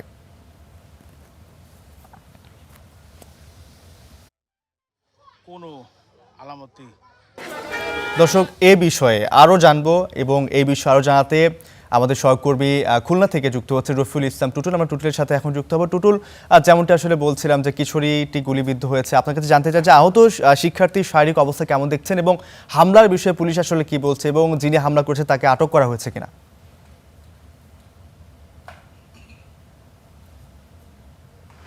রৌফ, আপনি যেটা বলছিলেন যে গতকাল ঘটনাটি ঘটে সন্ধ্যার পরে 7:30টার দিকে, আমি এই মুহূর্তে আছি খুলনার রূপসা বেড়িবাঁধ এলাকায়, এবং এই বেড়িবাঁধের পাশেই এই যে একটি গলি রয়েছে, এটি সাত্তার বড় বিয়ার গলি নামে পরিচিত। এই গলিতেই ইতির বাড়ি। তো ইতি এখানেই গতকাল সন্ধ্যায় তার কয়েকজন বান্ধবীর সাথে কথা বলছিলেন। স্থানীয়রা বলেছেন বা তার আত্মীয় স্বজন যাদের সাথে কথা হয়েছিল, ঠিক সেই সময়ে একটি মোটরসাইকেলে দুইজন দুর্বৃত্ত হেলমেট পরা অবস্থায় এসে তার একটি গুলি করে এবং গুলিটি তার পায়ে লেগে আবার বেরিয়ে যায়, এবং তারপর পরই খুলনা মেডিকেল কলেজ হাসপাতালে তাকে ভর্তি করা হয়। তবে যেহেতু বিপদ মুক্ত, এটি শঙ্কার কোনো কারণ নেই, ডাক্তাররা জানিয়েছেন। এবং গতকাল রাতেই কিন্তু ইতি হাসপাতাল ছেড়েছেন। তবে আমরা এই তার বাড়িতে যাওয়ার চেষ্টা করেছি, তবে বাড়ি তালা বন্ধ রয়েছে এই গলিতে, এবং তার বাড়িতে কেউ নেই। আশেপাশে যারা আছেন তাদের সাথে কথা বলেছি, তারাও আসলে খুব বেশি কিছু আর বলতে পারেননি। তবে হাসপাতাল সূত্রে জানা গেছে যে গতকাল রাতেই সে হাসপাতাল ছেড়েছে, যেহেতু সে শঙ্কামুক্ত ছিল। তো এই ঘটনায় এখন পর্যন্ত অবশ্য থানায় কোনো মামলা হয়নি বা কোনো গ্রেপ্তারও হয়নি। আমি কথা বলেছি পুলিশের সাথে, তারা বিষয়টি গুরুত্ব সহকারে দেখছেন এবং বলেছেন যদি মামলা তারা করতে আসে এই ভিকটিমের পরিবার, তাহলে তারা মামলা নেবেন। তবে তারা সম্ভাব্য সন্দেহভাজন কিছু মানুষকে তারা গতকাল রাত থেকেই খুঁজছেন যে এই ঘটনা যারা ঘটাতে পারেন। আর এই ঘটনার পর যেটি দাঁড়িয়েছে যে খুলনায় তো আসলে বিষয়টি রৌফ আপনি জানেন যে প্রতিনিয়তই এ ধরনের ঘটনা ঘটছে। তো এই ঘটনা এখন অনেকটা স্বাভাবিকও হয়ে গেছে খুলনার মানুষের কাছে। তো এই ঘটনার পর যদিও একটু আতঙ্ক উত্তেজনা বিরাজ করছে, যেহেতু একটি 10ম শ্রেণীর ছাত্রী, তারপরে পুলিশ বলছে যে যত দ্রুত সম্ভব এই ঘটনা উদ্ঘাটন করা বা এর সাথে যারা জড়িত তাদেরকে গ্রেফতার করার। এই ছিল সবশেষ খবর। টুটুল, আপনাকে অসংখ্য ধন্যবাদ আমাদের সঙ্গে যুক্ত হয়ে গুরুত্বপূর্ণ তথ্য দেওয়ার জন্য। নড়াইলে ফুটবল খেলাকে কেন্দ্র করে এক বৃদ্ধকে কুপিয়ে হত্যার অভিযোগ উঠেছে। বিরাজ করছে থমথমে পরিস্থিতি। এ নিয়ে জানাতে যুক্ত হচ্ছে সহকর্মী আব্দুল সাত্তার। আমরা সাত্তারের সাথে এখন যুক্ত হব। সাত্তার, যেমনটি আসলে বলছিলাম যে ফুটবল খেলাকে কেন্দ্র করে এক বৃদ্ধকে আসলে কুপিয়ে হত্যা করা হয়েছে। আপনার কাছে জানতে চাই যে এই বিষয়ে আপনার কাছে এখন পর্যন্ত কি তথ্য আছে এবং যিনি হত্যা করেছে তাকে এখন পর্যন্ত আটক করা হয়েছে কিনা এবং আইনি তৎপরতা আপনার কাছ থেকে জানতে চাই।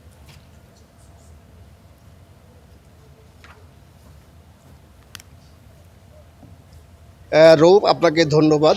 গতকাল বিকালে নড়াইল সদর উপজেলার ভদ্রবিলা ইউনিয়নের মহারাগ গ্রামে ফুটবল খেলাকে কেন্দ্র করে সৃষ্ট বিরোধের জের ধরে মোস্তফা কাজী নামে এক ব্যক্তিকে কুপিয়ে নির্মমভাবে হত্যা করা হয়েছে। এই ঘটনার পর কিন্তু এলাকায় থমথমে অবস্থা বিরাজ করছে। এখন পর্যন্ত আমরা বিভিন্ন মাধ্যমে পুলিশ প্রশাসন ও এলাকাবাসীর সাথে কথা বলে জানতে পারছি যে এই ঘটনাকে জের করে আর কি এলাকায় বেশ থমথমে অবস্থা বিরাজ করছে। গতকাল রাত পর্যন্ত কিন্তু বেশ কয়েকটি বাড়ি ভাঙচুর হয়েছে, কয়েকটি দোকান ভাঙচুর হয়েছে।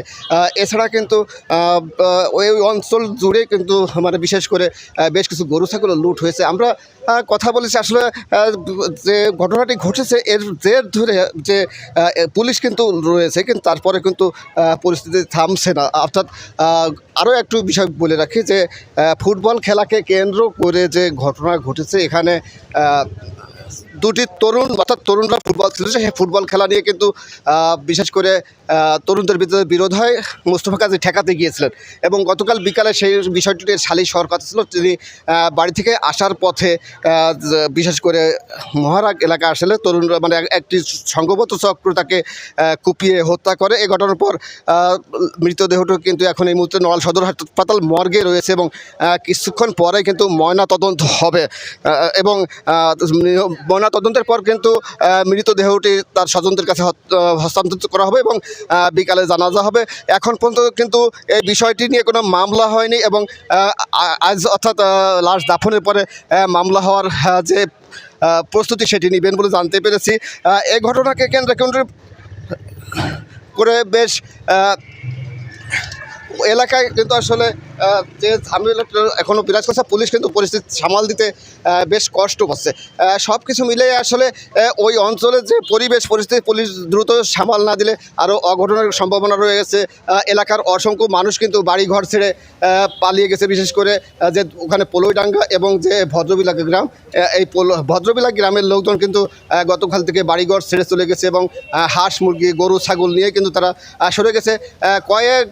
মানে অসংখ্য পুলিশ কিন্তু মোতায়েন রয়েছে এবং পরিস্থিতি সামাল দেওয়ার চেষ্টা করছে। আমরা গতকাল বিকেলে ওই নিহতের স্বজনদের সাথে কথা বলেছি। তারা বলেছে আসলে তুচ্ছ ঘটনাকে কেন্দ্র করে যে ঘটনা ঘটেছে এটি খুবই হৃদয় বিদারক ঘটনা এবং এত ছোট্ট একটি ঘটনাকে কেন্দ্র করে তাকে এভাবে নির্মমভাবে হত্যা করা হবে সেটিও আসলে তারা কল্পনা করতে পারেন। সব কিছু মিলিয়ে আসলে মোস্তফা কাজীকে হত্যাকে কেন্দ্র করে ওই এলাকার পরিস্থিতি স্বাভাবিক হয়ে আসবে এমনটাই প্রত্যাশা করছেন স্থানীয় লোকজন। এই ছিল নড়াইল থেকে মোস্তফা কাজী হত্যাকাণ্ডের সর্বশেষ খবর। সাত্তার, আপনাকে অসংখ্য ধন্যবাদ। সেই সাথে খুবই দুঃখজনক ঘটনা, এরকম সংখ্যা তার পরবর্তী সময় না হোক এটি আসলে প্রত্যাশা থাকবে। আপনাকে অসংখ্য ধন্যবাদ যুক্ত হয়ে গুরুত্বপূর্ণ তথ্য দেওয়ার জন্য। কখনো প্রকাশ্য দেবালোকে, কখনো বা রাতে আধারে হত্যা অপহরণ যেন নিত্যদিনের ঘটনা। আর এভাবেই ক্রমশই অপরাধীদের অভয়ারণ্য হয়ে উঠেছে নোয়াখালী জেলা। স্থানীয়দের অভিযোগ জেলাটি আতঙ্ক ও ভয়ের জনপদ হয়ে ওঠার নেপথ্যে রয়েছে মাদক ও কিশোর অপরাধীদের দৌরাত্ম্য। গোলাম কিবরিয়া রাহাতের পাঠানো তথ্য ও ছবিতে বিস্তারিত।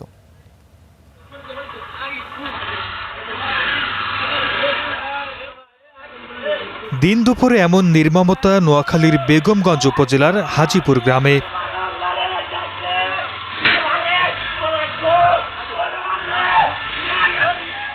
স্থানীয়দের অভিযোগ এর পেছনে রয়েছে মাদক ও কিশোর গ্যাংয়ের অভ্যন্তরীণ কোন্দল। 50,000 টাকা চাঁদা চাইছে, চাঁদা চাওয়ার পরে তাদেরকে আমি 10,000 টাকা দিচ্ছি রোজাতে। এটার পরে আমার ছেলেরা ধরে নিয়ে এরা 10-15 জনে মিলে পিটাইয়া জাগাত মারি ফেলাই। এসব হত্যাকারীদের আমরা বিচার চাই এবং কি ফাঁসি চাই। এই হাজিপুরে যেন এই চাঁদাবাজি, কিশোর গ্যাং এবং কোনো মাদকের কোনো ব্যবসা যেন না হয়।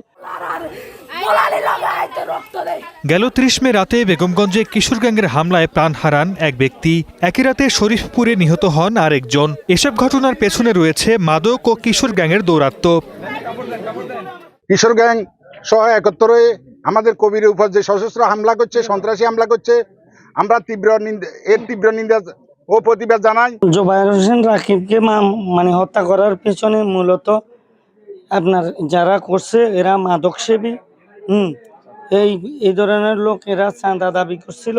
শুধু তারাই নয়, গত 10 জুন সেনবাগে মাদক সেবনে বাধা দেয় এসএসসি পরীক্ষার্থীকে এবং 4 এপ্রিল এক ব্যবসায়ীকে পিটিয়ে হত্যা করে কিশোর অপরাধীরা। যারা এই মাদকের বিরুদ্ধে এখন কথা বলবে তারা ভাবতে হবে যে সে হামলার শিকার হইতে হবে। নিফুর বাহিনী ধরো সর্দার পাহাড়ে একটা বাহিনী আছে, এত বলে সুন্দর পরে একটা রিক্সাওয়ালাও ঢুকতে পারে না। জেলা জুড়ে এনটিএস, বিটিআর, কেটিজি সহ প্রায় 2 শতাধিক কিশোর গ্যাংয়ের অস্তিত্বের প্রমাণ মিলেছে দেয়ালে আঁকা চিত্র থেকে। অভিযোগ রয়েছে প্রভাবশালী রাজনৈতিক নেতাদের আশ্রয় প্রশ্রয়ে এরা দিন দিন আরও বেপরোয়া হয়ে উঠছে। নাম দিয়ে সংক্ষিপ্ত কেটিজি, ইটিসি, পিটিআর, বিটিআর, গতকালকে একটা মিছিল হয়েছে বিটিআর। এখানে বিভিন্ন উঠতি বয়সী ছেলেরা এই সংগঠন তৈরি করে বিভিন্ন রাজনৈতিক নেতাদের আশ্রয় প্রশ্রয় থেকে। তবে আইনশৃঙ্খলা পরিস্থিতি নিয়ন্ত্রণে সর্বাত্মক চেষ্টার কথা বলছে পুলিশ। আমাদের প্রথম প্রায়োরিটি থাকবে এই নোয়াখালীতে মাদক নির্মূল করা এবং এই কিশোর গ্যাংয়ের দৌরাত্ম্য এটাকে নিয়ন্ত্রণে নিয়ে আসা। কিশোর গ্যাংয়ের বেপরোয়া তাণ্ডব আর মাদকের ভয়াল গ্রাসে গত 6 মাসে জেলায় প্রাণ হারিয়েছে অন্তত 13 জন। Desk report, Star News. Teknaf সীমান্ত সংলগ্ন মিয়ানমারের রাখাইন রাজ্যে নতুন করে দেখা দিয়েছে সংঘাত। সশস্ত্র গোষ্ঠীকে দমনে চালানো হচ্ছে বিমান হামলা। এতে আতঙ্কে দিন পার করছেন বাংলাদেশ সীমান্তের বাসিন্দারাও। এ নিয়ে জানাতে টেকনাফ থেকে যুক্ত হচ্ছেন আমাদের সহকর্মী শহীদুল্লাহ। শহীদ, সীমান্তের এই পারে সবশেষ কি পরিস্থিতি, বিস্তারিত আমাদেরকে জানাবেন।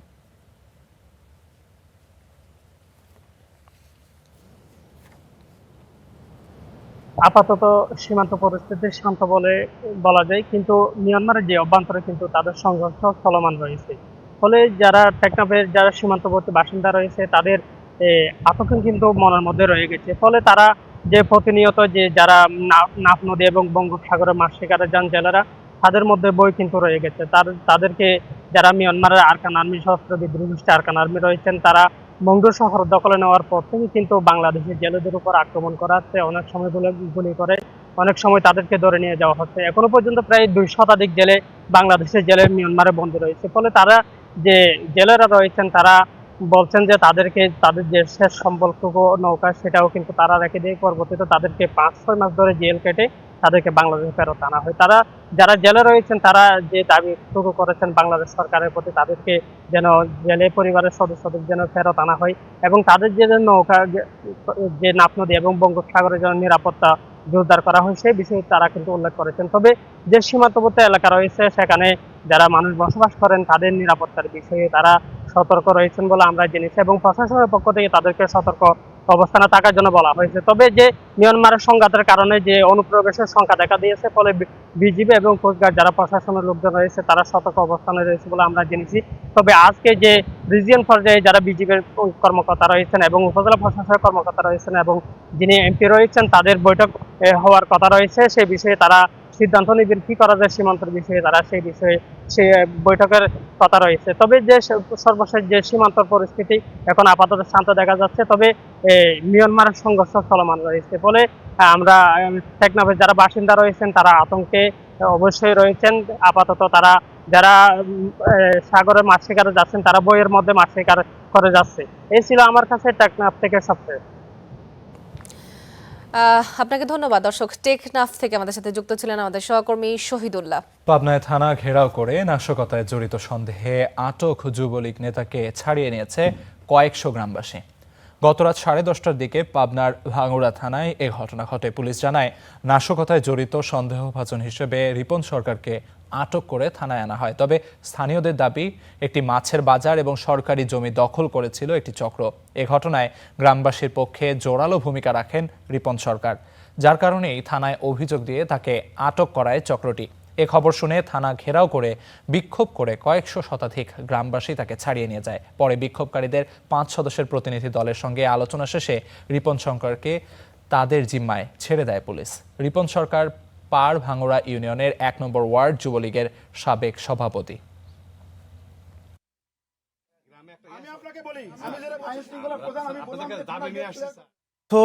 সেবার মান ভেঙে পড়েছে বলে মন্তব্য করেছেন দুর্যোগ ব্যবস্থাপনা ও ত্রাণমন্ত্রী আসাদুল হাবিব তুলু। সকালে লালমনিরহাটে সোনার বাংলা ফাউন্ডেশনের ডায়ালাইসিস সেন্টারের উদ্বোধনী অনুষ্ঠানে তিনি এ মন্তব্য করেন। এই সময় বেশিরভাগ সরকারি হাসপাতালগুলোর সেবা নিম্নমানের বলেও সমালোচনা করেন তিনি। জানান, এখানে রোগীরা সঠিক চিকিৎসা পায় না। সঠিক জায়গায় অভিজ্ঞ জনবল পদায়ন করতে পারলে স্বাস্থ্যসেবার মান ফিরবে বলেও মন্তব্য করেন এই মন্ত্রী। জনগণের সর্বোচ্চ সেবা নিশ্চিতে সরকার এবারের বাজেটে স্বাস্থ্য খাতে সর্বোচ্চ বরাদ্দ রেখেছে বলেও জানান দুর্যোগ ও ত্রাণমন্ত্রী।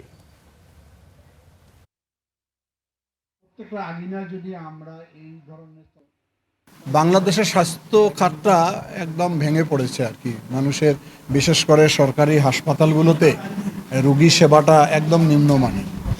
তো সরকারের পক্ষ থেকে এবার বাজেটে যে অর্থ বরাদ্দ দেওয়া হয়েছে, আমি মনে করি নতুন পরিকল্পনার মাধ্যমে ভালো ভালো দায়িত্ববান ব্যক্তিকে সঠিক জায়গায় যদি আমরা পদায়ন করতে পারি, তাহলে যে দীর্ঘদিনের মানুষের অসহায়ত্ব স্বাস্থ্যসেবা এসে সেটা আমার মনে কেটে উঠবে। বছরের পর বছর ধরে প্রধান শিক্ষক ছাড়াই চলছে নারায়ণগঞ্জের ১২৮টি প্রাথমিক বিদ্যালয়। ভারপ্রাপ্ত ও সহকারী শিক্ষকদের কাঁধে ভর করেই চলছে স্কুল। তবে প্রশাসনিক কাজে বাড়তি সময় ব্যয়ের প্রভাব পড়ছে শ্রেণী কার্যক্রমে, বিঘ্ন ঘটছে পাঠদানও। রূপগঞ্জ ও ২৫০০-এর ২৩৯টি প্রাথমিক বিদ্যালয়ের মধ্যে ১২৮টিতে প্রধান শিক্ষকের শূন্য পদে নিয়োগের ব্যবস্থা গ্রহণের আশ্বাস উপজেলা শিক্ষা কর্মকর্তার। গেল ৫ বছর ধরে প্রধান শিক্ষক ছাড়াই চলছে নারায়ণগঞ্জের রূপগঞ্জের গোলাকান্দাইল সরকারি প্রাথমিক বিদ্যালয়। জেলার রূপগঞ্জ ও ২৫০০ উপজেলায় দীর্ঘদিন বেশিরভাগ প্রাথমিক বিদ্যালয়ে প্রধান শিক্ষকের পদ শূন্য। এর মধ্যে রূপগঞ্জ উপজেলার ২ পৌরসভা ও ৭ ইউনিয়নে সরকারি প্রাথমিক বিদ্যালয় ১১৫টি, যার মধ্যে ৬৪টি চলছে প্রধান শিক্ষক ছাড়াই। একই চিত্র ২৫০০ উপজেলাতেও ২ পৌরসভা ও ১০ ইউনিয়নে ৬৪টি বিদ্যালয়ের প্রধান শিক্ষকের পদ শূন্য। কোয়ালিটি এডুকেশনের জন্য 1:40, হ্যাঁ, এই অনুপাতে আমাদের শিক্ষক প্রয়োজন। আমাদের অনেকগুলো স্কুল আছে যেখানে এই অনুপাত রক্ষা হচ্ছে না, যার কারণে সেই সমস্ত বিদ্যালয়গুলো আপনার সাফার করছে এবং পাঠদান ব্যাহত হচ্ছে। অনেক বিদ্যালয়ে আছে শিক্ষক সংকটও। ৩ থেকে ৪ জন শিক্ষক দিয়ে পরিচালিত হচ্ছে পুরো বিদ্যালয়। এর সঙ্গে প্রশাসনিক কাজে বাড়তি সময় ব্যয় করায় ব্যাহত হচ্ছে শ্রেণী কার্যক্রম। এখানে প্রধান শিক্ষক আরেকটা পোস্ট খালি বিদায় আমাদের প্রত্যেকটা শিক্ষকের অনেক কষ্ট হচ্ছে। প্রধান শিক্ষকের দায়িত্ব পালন করতে হয়, 2টি দায়িত্ব পালন করতে গেলে তো একটু ব্যাঘাত ঘটবে।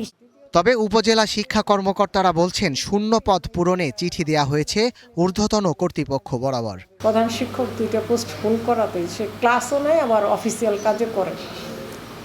এটা পাঠদান একটু ব্যাহত হচ্ছে, ভালো মতোই ব্যাহত হচ্ছে। আর স্পেশালি আমার 2টা ইউনিয়ন 7 গ্রাম আর কালাপাহাড়ে, এখানে সবচেয়ে ক্রাইসিস বেশি। প্রধান শিক্ষকের কাজগুলো সহকারী শিক্ষকদের করতে হচ্ছে। যদি প্রধান শিক্ষক ওই বিদ্যালয়ে থাকতো তাহলে এই কাজগুলো প্রধান শিক্ষকের আরও সুচারুভাবে করলে স্কুলের সহকারী শিক্ষকদের এই চাপটা থেকে মুক্তি থাকতো এবং তারা সঠিকভাবে তাদের পাঠদানগুলো শ্রেণীকক্ষে প্রয়োগ করতে পারত। কোমলমতি শিশুদের শিক্ষার মান নিশ্চিতে দ্রুত প্রধান শিক্ষক নিয়োগ দেয়া জরুরি বলে মনে করছেন শিক্ষা সংশ্লিষ্টরা। Desk report, Star news. রাঙামাটির কাপ্তাই হ্রদ এলাকার জেলেদের নিষেধাজ্ঞার সময় সরকারি সহায়তার বরাদ্দ বাড়ানোর দাবি জানিয়েছেন মৎস্যজীবীরা। মৎস্য সম্পদ রক্ষায় প্রতি বছরের মতো চলছে ৩ মাসের মাছ ধরার নিষেধাজ্ঞা। এ সময় অন্য জেলার তুলনায় অর্ধেক সহায়তা পায় কাপ্তাই এলাকার জেলেরা। তাদের সহায়তার বরাদ্দ বাড়ানোর আশ্বাস দিয়েছেন মৎস্য ও প্রাণী সম্পদ প্রতিমন্ত্রী। মিশু মল্লিকের পাঠানো তথ্য ও চিত্রে বিস্তারিত। বংশ পরম্পরায় রাঙামাটির কাপ্তাই হ্রদে মাছ ধরে জীবিকা নির্বাহ করেন প্রায় ২৬,০০০ নিবন্ধিত জেলে। শুষ্ক মৌসুমে হ্রদের পানি কমে যাওয়ায় মৎস্য সম্পদ রক্ষায় প্রতিবছর জেলা প্রশাসন ও বিএফডিসি ৩ মাসের জন্য মাছ ধরার উপর নিষেধাজ্ঞা আরোপ করে। এ সময় জলে জাল ফেলতে পারেন না জেলেরা। অলস সময় জাল বোনা আর নৌকা মেরামত করে দিন কাটে তাদের। আয়ের পথ বন্ধ হওয়ায় অনেকেই পড়েন বিপাকে। বেড়ে চলে ঋণের কিস্তির বোঝা।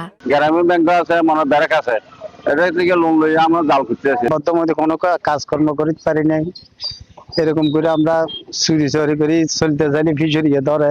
আমাদের কিস্তি আছে, অমুক আছে, সমুক আছে, কিস্তি মানে। সংকটকালীন সময়ে সরকারের পক্ষ থেকে প্রতি জেলে পরিবারকে দেয়া হয় 20 কেজি করে ভিজিএফের চাল, যেখানে দেশের অন্যান্য জেলায় দেয়া হয় 40 কেজি। বরাদ্দের পরিমাণ বাড়ানোর দাবি জেলেদের। সংসারে 6 জন আছে, 5 জন আছে, এগুলো তো 20 কেজি চাল দিয়ে তো পোষাবে না। শুধু আনারা মুসাইছে 20 কেজি চল দিলি আরা 60 ভরিব নাকি আনার স্কুল ফুয়ালার স্কুল খরচ চলিব।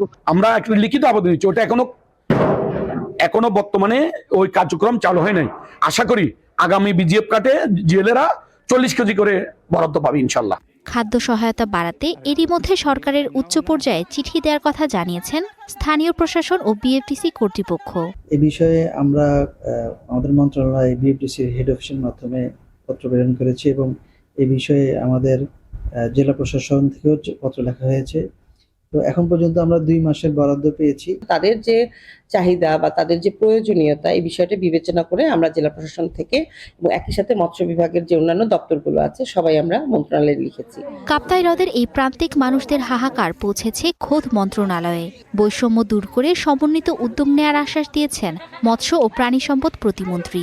অবশ্যই এই ব্যাপারেও আমরা ইনশাআল্লাহ পদক্ষেপ নিব, সবাই যাতে সমান সুযোগ পায়। আমরা ঘুরে ঘুরে দেখছি সব জায়গার কি অবস্থা, সেই অনুযায়ী আমরা চাহিদা অনুযায়ী ইনশাআল্লাহ ব্যবস্থা নিব। আগামী 30 জুলাই নিষেধাজ্ঞা শেষে আবারও কাপ্তাই হ্রদের বুকে জাল ফেলবেন জেলেরা। Desk report, Star news. পঞ্চগড়ে উজানের ঢলে ভাঙনের মুখে পড়েছে বিস্তীর্ণ এলাকার ফসলি জমি। এর মধ্যে 30 বিঘা জমি হারিয়েছেন কৃষকেরা। হুমকিতে অন্তত 200 বিঘা আবাদি জমি।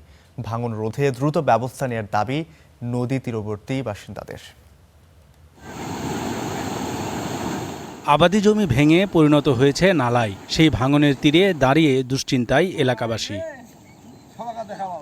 এই দৃশ্য পঞ্চগড়ের ধাক্কামারা ইউনিয়নের লাঠুয়াপাড়া এলাকার। স্থানীয়রা জানান, উজান থেকে নেমে আসা ঢলে প্রায় 30 বিঘা কৃষি জমি এরই মধ্যে বিলীন হয়েছে।